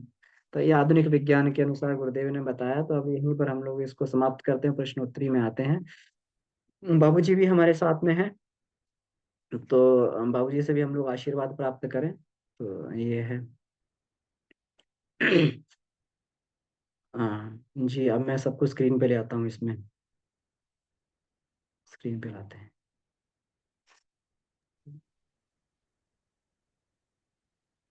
आ, जी बाबूजी प्रणाम। सुमन जी जी अमन जी वैसा आप प्रणाम। भी सुमन जी वैसा आप भी स्क्रीन पे आ हाँ, जाए। हेलो जी हेलो जी हेलो। जी जी अब बाबूजी जी। आपकी आवाज आ रही है जी। हाँ, सुमन जी को प्रणाम, अमन जी को प्रणाम। बहुत एक्सलेंट, धन्यवाद। नए रिसर्चेज बताते रहिए, खोजते रहिए। तो हम लोग सीधे हैं प्रश्नोत्तरी में आए। कोई प्रश्न है जी तो हैंड रेज जी करिए। बाबू जी, प्रश्न बहुत सारे हैं, मैं इसमें पढ़ता जाता हूँ। ठीक। हम्म। तो इसमें वीरेंद्र प्रसाद जी का प्रश्न है, भाई साहब प्रणाम, बहुत अच्छा अभिव्यक्ति, धन्यवाद। क्या गुरु की प्रेरणा सामयिक होती है या फिर सतत मिलती रहती? कृपया प्रकाश डाला जाए। जी भाई साहब, जो आपने बात कही थी उसके बारे में भाई साहब पूछ रहे हैं। ये जी सुमन जी भाई साहब। जी देखिए, ऐसे तो कहा जाए गुरु हमेशा देते रहते हैं, लेकिन ये हमारे पात्रता पर निर्भर करती है कि हम उसको कब कब उसको सुन पाते हैं। तो अगर हमारा पात्रता है तो जैसे हम हर समय गुरु जी का मार्गदर्शन प्राप्त कर सकते हैं, और नहीं तो जब विशेष स्तर, विशेष समय पर, सामयिक स्तर पर, सामयिक टाइम पे मिलेगा उनका स्तर। लेकिन उनका हमेशा चलते रहता है, उनका हमेशा मार्गदर्शन प्राप्त होते रहता है। जी सुरेश सिंह जी का प्रश्न है, प्रणाम भैया, सामान्य दिनचर्या में उठते बैठते चलते फिरते गायत्री मंत्र का मानसिक जप करने से क्या लाभ और महत्व है? जी बाबूजी, मेरा निवेदन है, कृपया आप इसका प्रश्न का उत्तर बताएं। देखिए, गायत्री महाविज्ञान में यह श्लोक मिलता है, गायत्री संहिता का, कि शुचिर्वापि असुचिर्वापि, पवित्र हूं या अपवित्र हूं, गच्छन तिष्ठन यदा तदा, चाहे चल फिर रहे हैं, गायत्री प्रजपे धीमान। बुद्धिमान व्यक्ति निरंतर गायत्री मंत्र का जप करे। जपात पापा निवर्तते, इस जप से महान पापों से छुटकारा पा लेता है। तो इसको सिर्फ यही नहीं, श्री कृष्ण ने भी अर्जुन से कहा, तस्मात् सर्वेषु कालेषु माम अनुस्मर, सभी अवस्थाओं में मेरा स्मरण करो। और मंत्रों में मैं गायत्री मंत्र हूं, गायत्री छंदसा महम। देख रहे? तो यहाँ पर चलते फिरते करते रहने से फायदा, इसका साइंटिफिक हम लोग देखें क्या लाभ मिल सकता है, कि गायत्री मंत्र जब मानसिक जप होते रहता है तो मन के भी बहुत सारे लेयर हैं, ऐसा नहीं कि एक ही मन है। 3 मन की किताब तो इसी वांग्मय में है, चेतन अचेतन सुपर चेतन। इसका मतलब होता है मन के भी लेयर होते हैं, यहाँ पर हर तत्व की इनफाइनाइट लेयर है। तो एक मन जप करता रहेगा, एक मन रिसर्च करता रहेगा। तो जप करते हुए जो मन है, कुछ दिन तक लगता है कि एक ही मन है, लेकिन बाद में आपको पता चलेगा कि मन में एक लगातार एक जप भी चल रहा है और हम अपना काम भी कर रहा है। तो पूज्य गुरुदेव 5 मन से एक बार में उन्होंने तो 3125 शरीर बना लेते थे और सबसे अलग अलग काम लेते थे। एक बार बोले कि मैं 5 जगह प्रवचन कर रहा हूँ। इसका समझिए कि कितना इसके रहस्यों का पुतला है आदमी। तो इसमें जब लगातार जप करते रहते हैं चलते फिरते, तो सात्विक मनोभूमि रहता है, और सात्विक मनोभूमि में कोई भी काम करेंगे तो बढ़िया रहेगा। वो सिर्फ मनोभूमि को, ग्राउंड को सात्विक रखता है, चलते फिरते वाला। तो हमें वो अदृश्य जगत से बचाते रहता है कहीं ना कहीं से, तमोगुणी इफेक्ट से। तो जितने भी रिसर्चेज हुए हैं वो सब सात्विक मनोभूमि में होते हैं। तो तम और रज को दबा देता है, इसलिए बराबर चलते रहे, फिर हालत में जो आप रिसर्च कर उसमें सफलता पा लेंगे। क्योंकि अल्फा स्टेट में साधक रहेगा तो लिख पढ़ भी सकता है। और अल्फा स्टेट में जाने के लिए एक फॉर्मूला है, एक सुमन जी फॉर्मूला होगा, आप दोनों साइंटिस्ट हैं। तो Einstein theory of relativity, Einstein theory of relativity, उसमें है कि एम भी equal to m0 into root over 1/c², हाँ 1 - v² /c²। यानी मास में कहीं पर लेना तो इनफाइनाइट हो जाता है एम भी, m0/√1 - v² /c²। तो यदि हम v² को c² के बराबर कर ले तो 1 - 1 = 0 हो जाएगा, यानी मास इनफाइनाइट हो जाएगा। यानी वह व्यक्ति समष्टि मन से जुड़ जाएगा, और इसलिए किसी के दिमाग को कहीं से भी ठीक कर सकता है। गुरुदेव एक जगह बैठे बैठे एक एक अपने भक्त का ब्रेन का सर्जरी कर डाले थे भीतर घुस करके। तो डॉक्टर कपूर दिल्ली एम्स वाले जो थे क्रिमिनोलॉजिस्ट के हेड उन दिनों, तो बड़ा वो आश्चर्य किए थे, आए थे शांतिकुंज मिलने उनसे, गुरुजी कैसे हो गया? तो हो गया कैसे, बेचारे साइंस है, मैं कोई जादू नहीं करता, ये साइंस है, इस तरीके इस पर भी तुम लोग रिसर्च करो, तो तुम लोग भी कर लो। बहुत बारीक रेशे से ऑपरेशन कर दिए थे, सारे नर्व टूटे हुए थे। तो ये कहने का मतलब है एक ही व्यक्ति हर जगह व्याप्त हो सकता है, इसलिए कृष्ण एक ही कृष्ण सारे गोपियों और इनके साथ में खेल लेते थे। यह है सब। ये तो मन को हम ये रखें और विभिन्न क्षेत्र में काम लें। एक और थे म्यूनिक लाइब्रेरी में, कोई एक थे कि डिक्टेट करते थे वो, तो 9 व्यक्तियों का एक साथ डिक्टेशन करवा लेते थे। तुमको यहाँ बोला, उसको मालूम रहता था कौन कहाँ से तक हम पहुंचा हुआ, किसको कहाँ तक बोले हैं। हम लोग एक ही व्यक्ति को नोट लिखवाने में सारा माइंड लग जाता, वो 9 व्यक्ति को अलग अलग लैंग्वेज में अलग अलग तरीके से पढ़ा लेते थे। तो मन के विभिन्न स्तरों में हमें खोज की अभी जरूरत है, क्योंकि इसमें अभी हम लोग काम लेते हैं तो एक ही तरह लगता है, ईश्वर अलग है, भक्त अलग, नहीं शरीर, पांचों शरीर मिलाकर एक लगता है, पांचों शरीर से अलग अलग काम हम लोग नहीं ले पा रहे। तो धीरे धीरे इसमें प्रगति हो तो बहुत बढ़िया। देखिए तो नेक्स्ट प्रश्न क्या है, चलते फिरते करने का जी तो आदेश कृष्ण नहीं दिया है, पता नहीं मौत हो जाए तब कहीं। तो शुद्ध और अशुद्ध का ध्यान रखें, मन से जब करना है मन हमेशा शुद्ध भाव से करें बस। और एक है, एक अच्छी बात थी कि उसमें नहा कर करने का, रूम में करने का अलग लाभ है। एक खास स्थान पर खास माला से खास ढंग से करेंगे तो वहां पर कंसंट्रेशन किसी खास उद्देश्य को लेकर होगा। और सामने काम करते रहेंगे तो मन 2 भाग में बटा है, तो वही एनर्जी 2 भाग में काम कर रही है, तो उसका प्रभाव अलग है, इसका प्रभाव अलग है, ये गुरुजी बताना चाहते हैं। अलग अलग दिशाओं में अलग अलग ढंग से किया हुआ जप अलग है। एक है कि आत्म समीक्षा के लिए जप कर रहे हैं तो मंत्र भी जप हो रहा है, एक एक अक्षर पर अपने को खड़ा करके देखा जाता है कि इसमें मैं कहाँ हूं, तो किस उद्देश्य से जप किया जा रहा है इसके ऊपर भी है। प्राण संप्रेषण कर रहे हैं, दूसरे के रोगों को ठीक कर रहे हैं अथर्ववेद के अनुसार, तो मंत्र जप कर रहे हैं, उस व्यक्ति का इमेज दिमाग में रखना पड़ता है, और यहाँ से अपने फ्रंटल लोब से जा रही है किरणें और जाकर उसको प्राणिक हीलिंग कर रही है। उद्देश्य पर निर्भर करता है कि इस जप का प्रयोग कहाँ, किस उद्देश्य से कैसे किया जा रहा है। जी जी बाबूजी, धन्यवाद। मिथिलेश कुमार जी का प्रश्न है, अपना नोट पीडीएफ साझा कर दें तो इसको ग्रुप में कर देंगे भैया। तो इसमें अब ये हैंड रेस ले लेते हैं। जी सृष्टि दीदी। प्रणाम बाबूजी। प्रणाम। जैसे अर्जुन को गीता का भगवान ज्ञान दिए थे तो वो उनसे सिर्फ कन्विंस हुए थे, ईगो खत्म नहीं हुआ था, बाद में जाके खत्म हुआ था। वैसे ही हमारे जीवन में भी होता है कि हम भी किसी चीज से कन्विंस हो जाते हैं लेकिन ईगो खत्म नहीं होता। तो ईगो को खत्म करने के लिए क्या करें? देखिए सृष्टि, ईगो एक तत्व है, वो कभी खत्म नहीं होगा, उसका रिफाइनमेंट होता है, रूपांतरण किया जाता है, या उसको रिफाइंड करेंगे। जैसे अष्टधा प्रकृति में कृष्ण ने बताया कि मेरी अष्टधा प्रकृति है, 5 भूत पदार्थों को गिना है उसमें, पृथ्वी जल अग्नि वायु आकाश, मन बुद्धि और अहंकार। अहंकार एक तत्व है और उसको खत्म करेंगे तो सृष्टि खत्म हो जाएगी। तभी नहीं रहता तो संसार उत्पन्न ही नहीं होगा। एको अहम बहुश्यामः, वहां भी अहम शब्द है, अहम ब्रह्मास्मि, तो सिर्फ अहम का रूपांतरण हो जाता है। अहंकार योग की साधना, गुरुदेव का एक किताब है, उसमें देखिएगा कि अहंकार से ईश्वर मिलता है, अहंकार से बंधन भी होता है। तो पदार्थवादी अहंकार को छोड़ने को केवल कहा जाता है। जो आत्मवादी हम मैं शरीर नहीं आत्मा हूं, ये अहंकार मोक्ष दिलाएगा।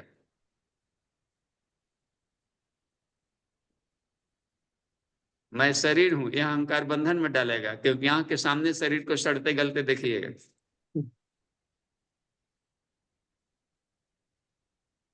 ठीक है, धन्यवाद। हाँ बाबूजी, प्रणाम इसमें थोड़ा सा बाबूजी। एक चीज और जोड़ना अच्छा, चाहेंगे। जो हाँ पदार्थवादी अहंकार की बात हुई, तो उसको खत्म करने के लिए एक सिंपल सा स्टेप्स है कि जैसे कि अगर हम लोग एनालाइज करें, मतलब अपना ध्यान देना शुरू करें हम बाहर, कि जैसे कि जैसे हमारा शरीर ही है, तो हमारे शरीर में कितने सारी चीज़ हैं, जैसे कि हार्ट है, किडनी है, ब्रीथिंग चल रहा है तो उसमें कितने को हम कंट्रोल कर पा रहे हैं।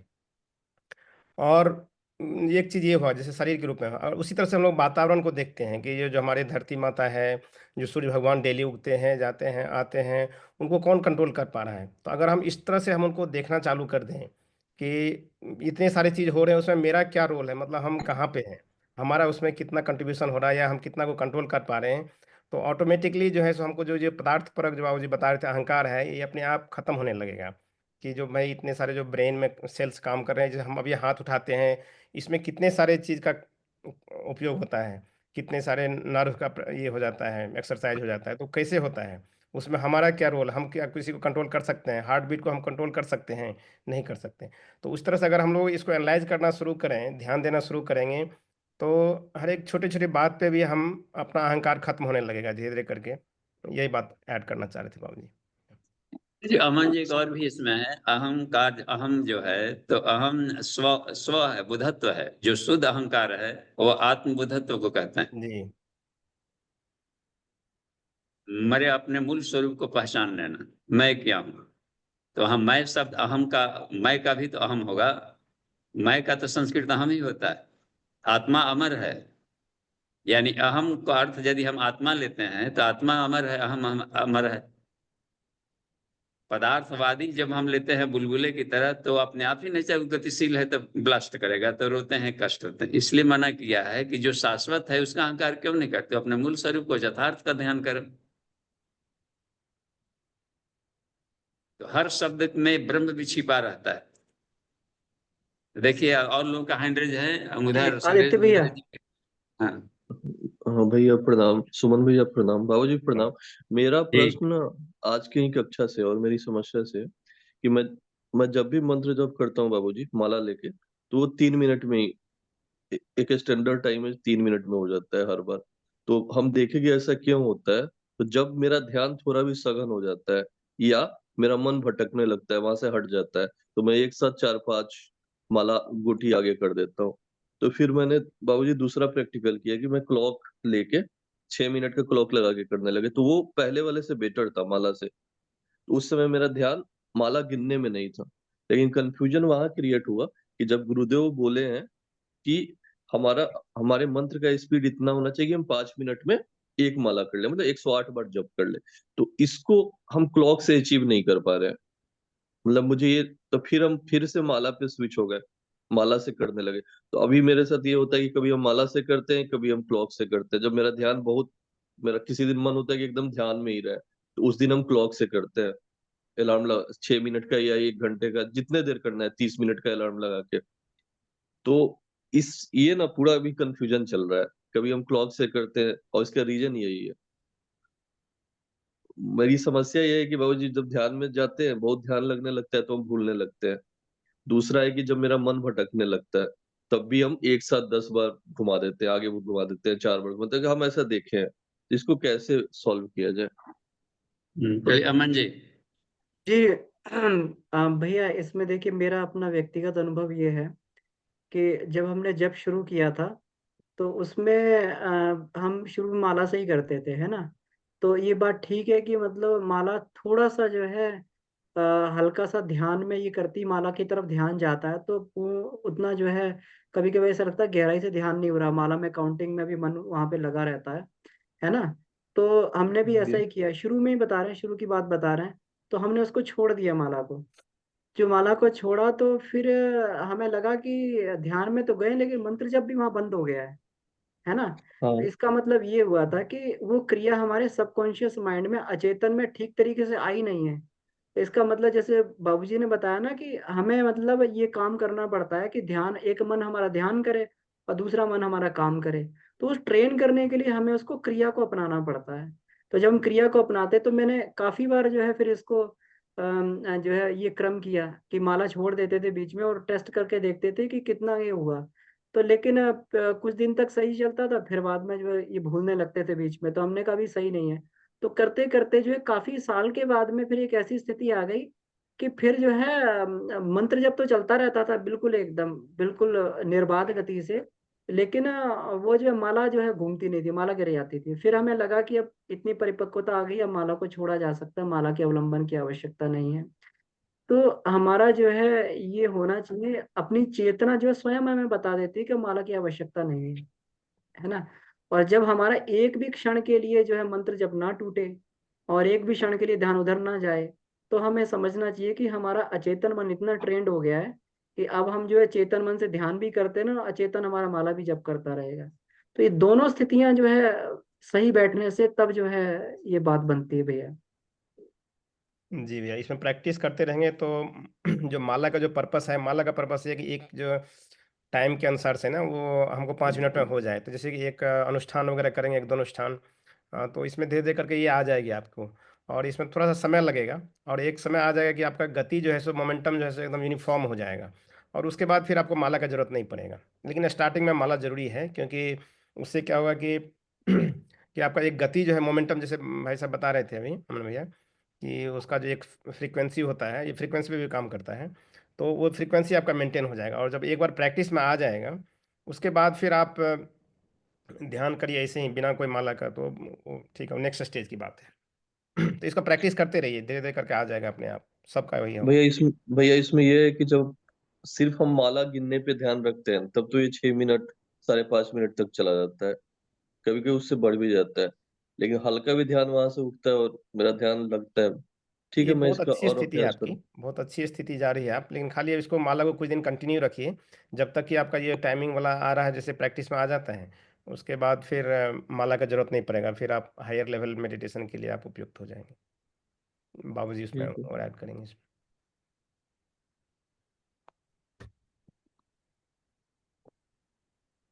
ठीक है भैया, प्रणाम। बाबू जी आप कुछ बोल रहे थे, म्यूट पे हैं बाबू जी।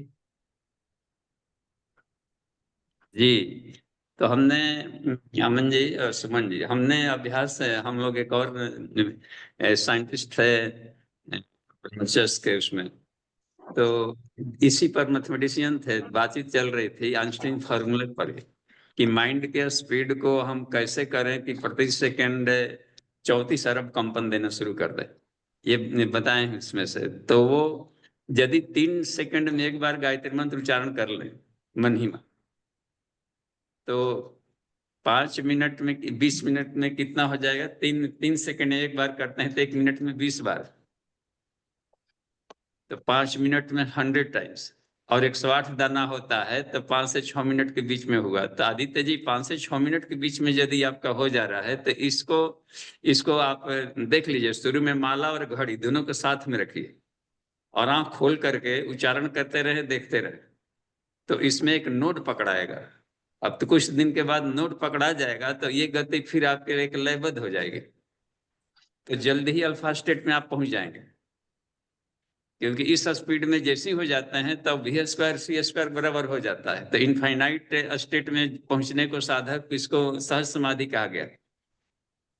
तो इनकी शब्दावलियां अलग है, उन्होंने अलग शब्दों का प्रयोग किया। तो संत लोग सहज समाधि शब्द का प्रयोग करते थे, उसमें गायत्री मंत्र की भूमिका बहुत बड़ी है।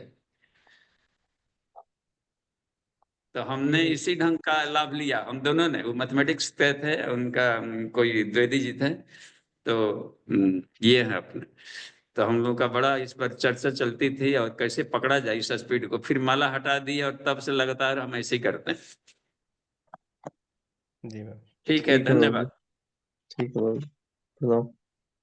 ये विष्णु भैया। प्रणाम जी बाबूजी प्रणाम।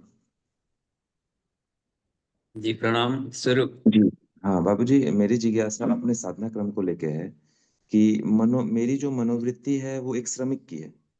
जैसे मजदूर होता है ना, उसको काम करना अच्छा लगता है, कुछ मेरी मनोवृत्ति उसी तरह है कि मुझे काम करना बहुत अच्छा लगता है।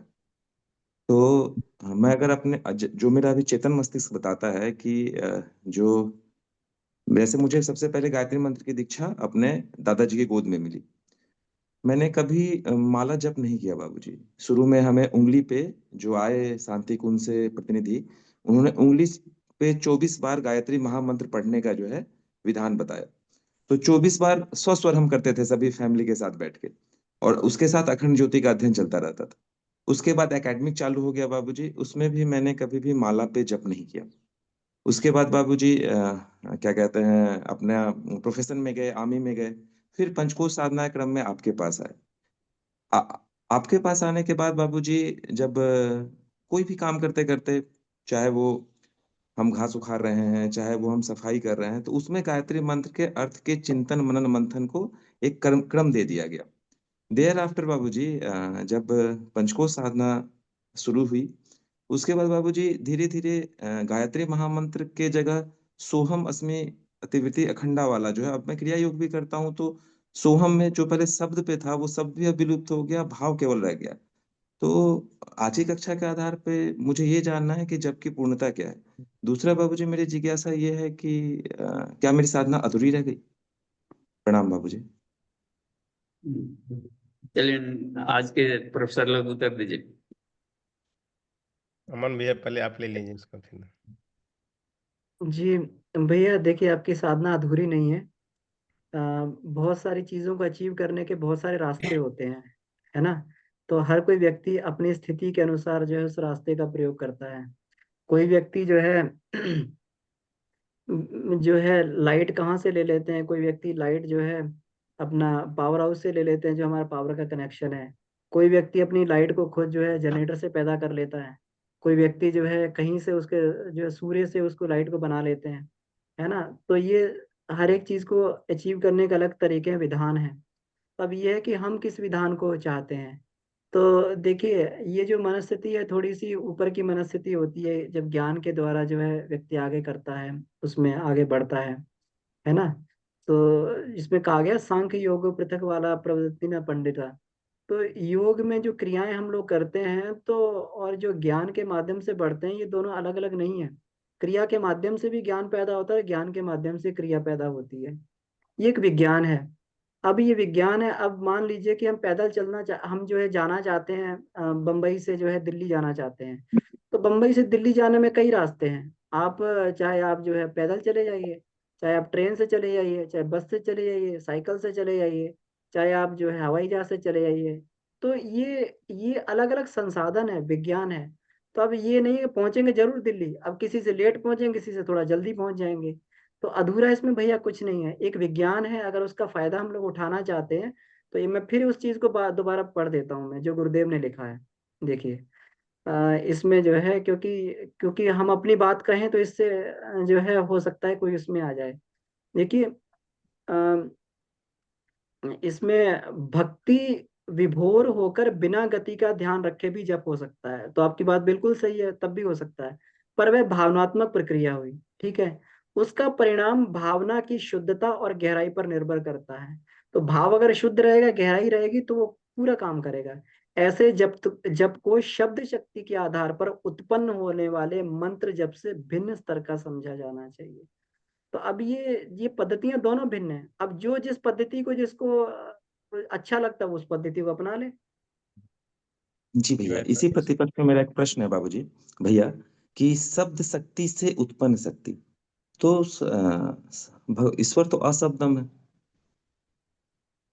ईश्वर अशब्दम है, लेकिन उसका प्रकटीकरण शब्द के माध्यम से होता है भैया, है ना।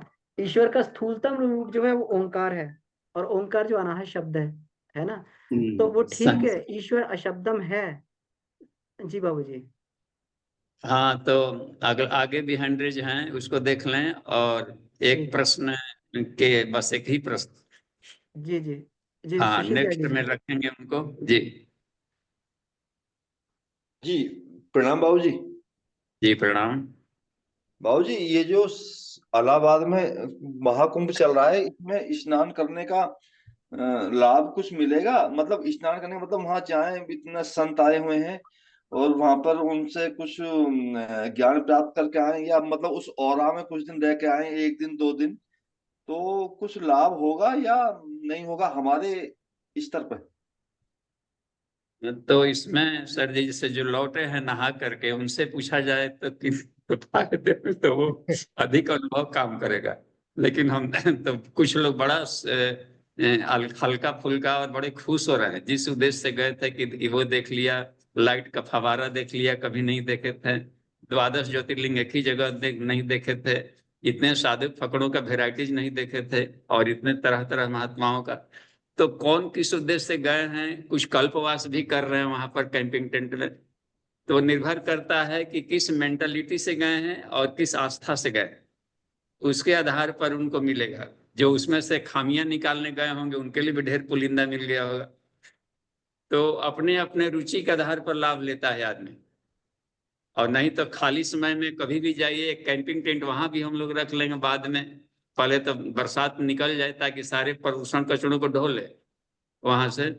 क्योंकि जो भी जाएंगे वहां पर तो वहीं पर न प्रदूषण अपना जितना भी बलगम है निकालेंगे। शौचालय वगैरह सारे बने हैं हजारों लाखों करोड़ों आदमी का, तो आखिर तो उसी जमीन पर कहीं ना कहीं अंडरग्राउंड होगा वो।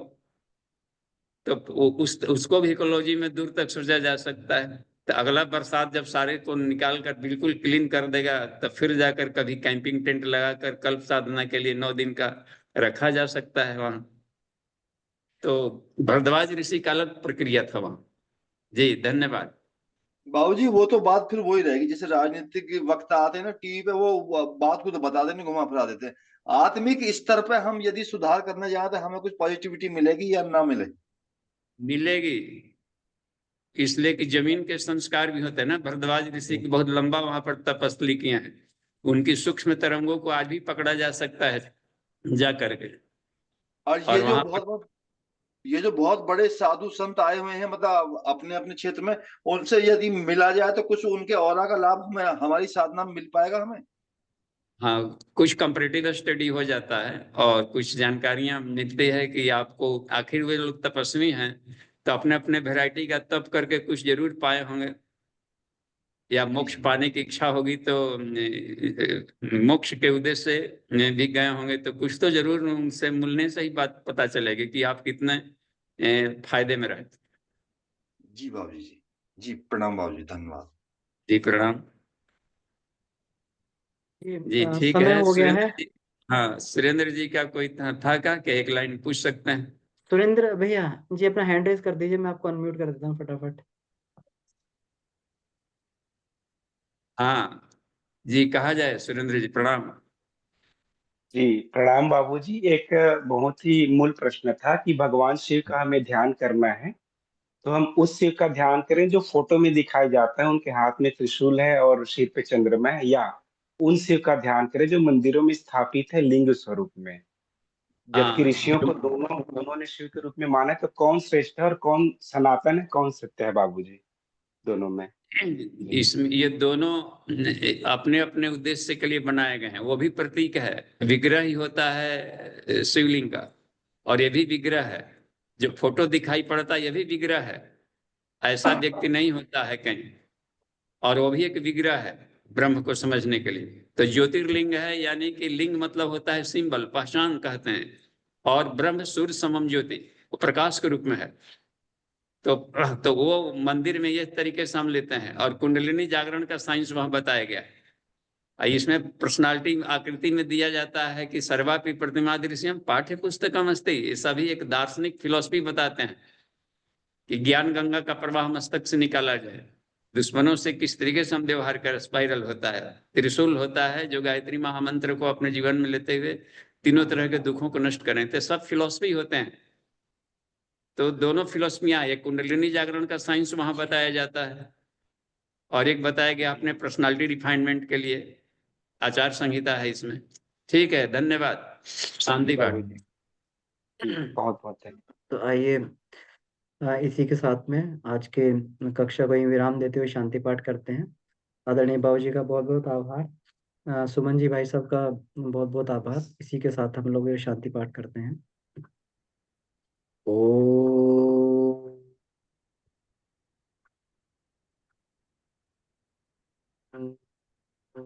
शांति शांति शांति। जी समाप्त। सभी को प्रणाम, धन्यवाद।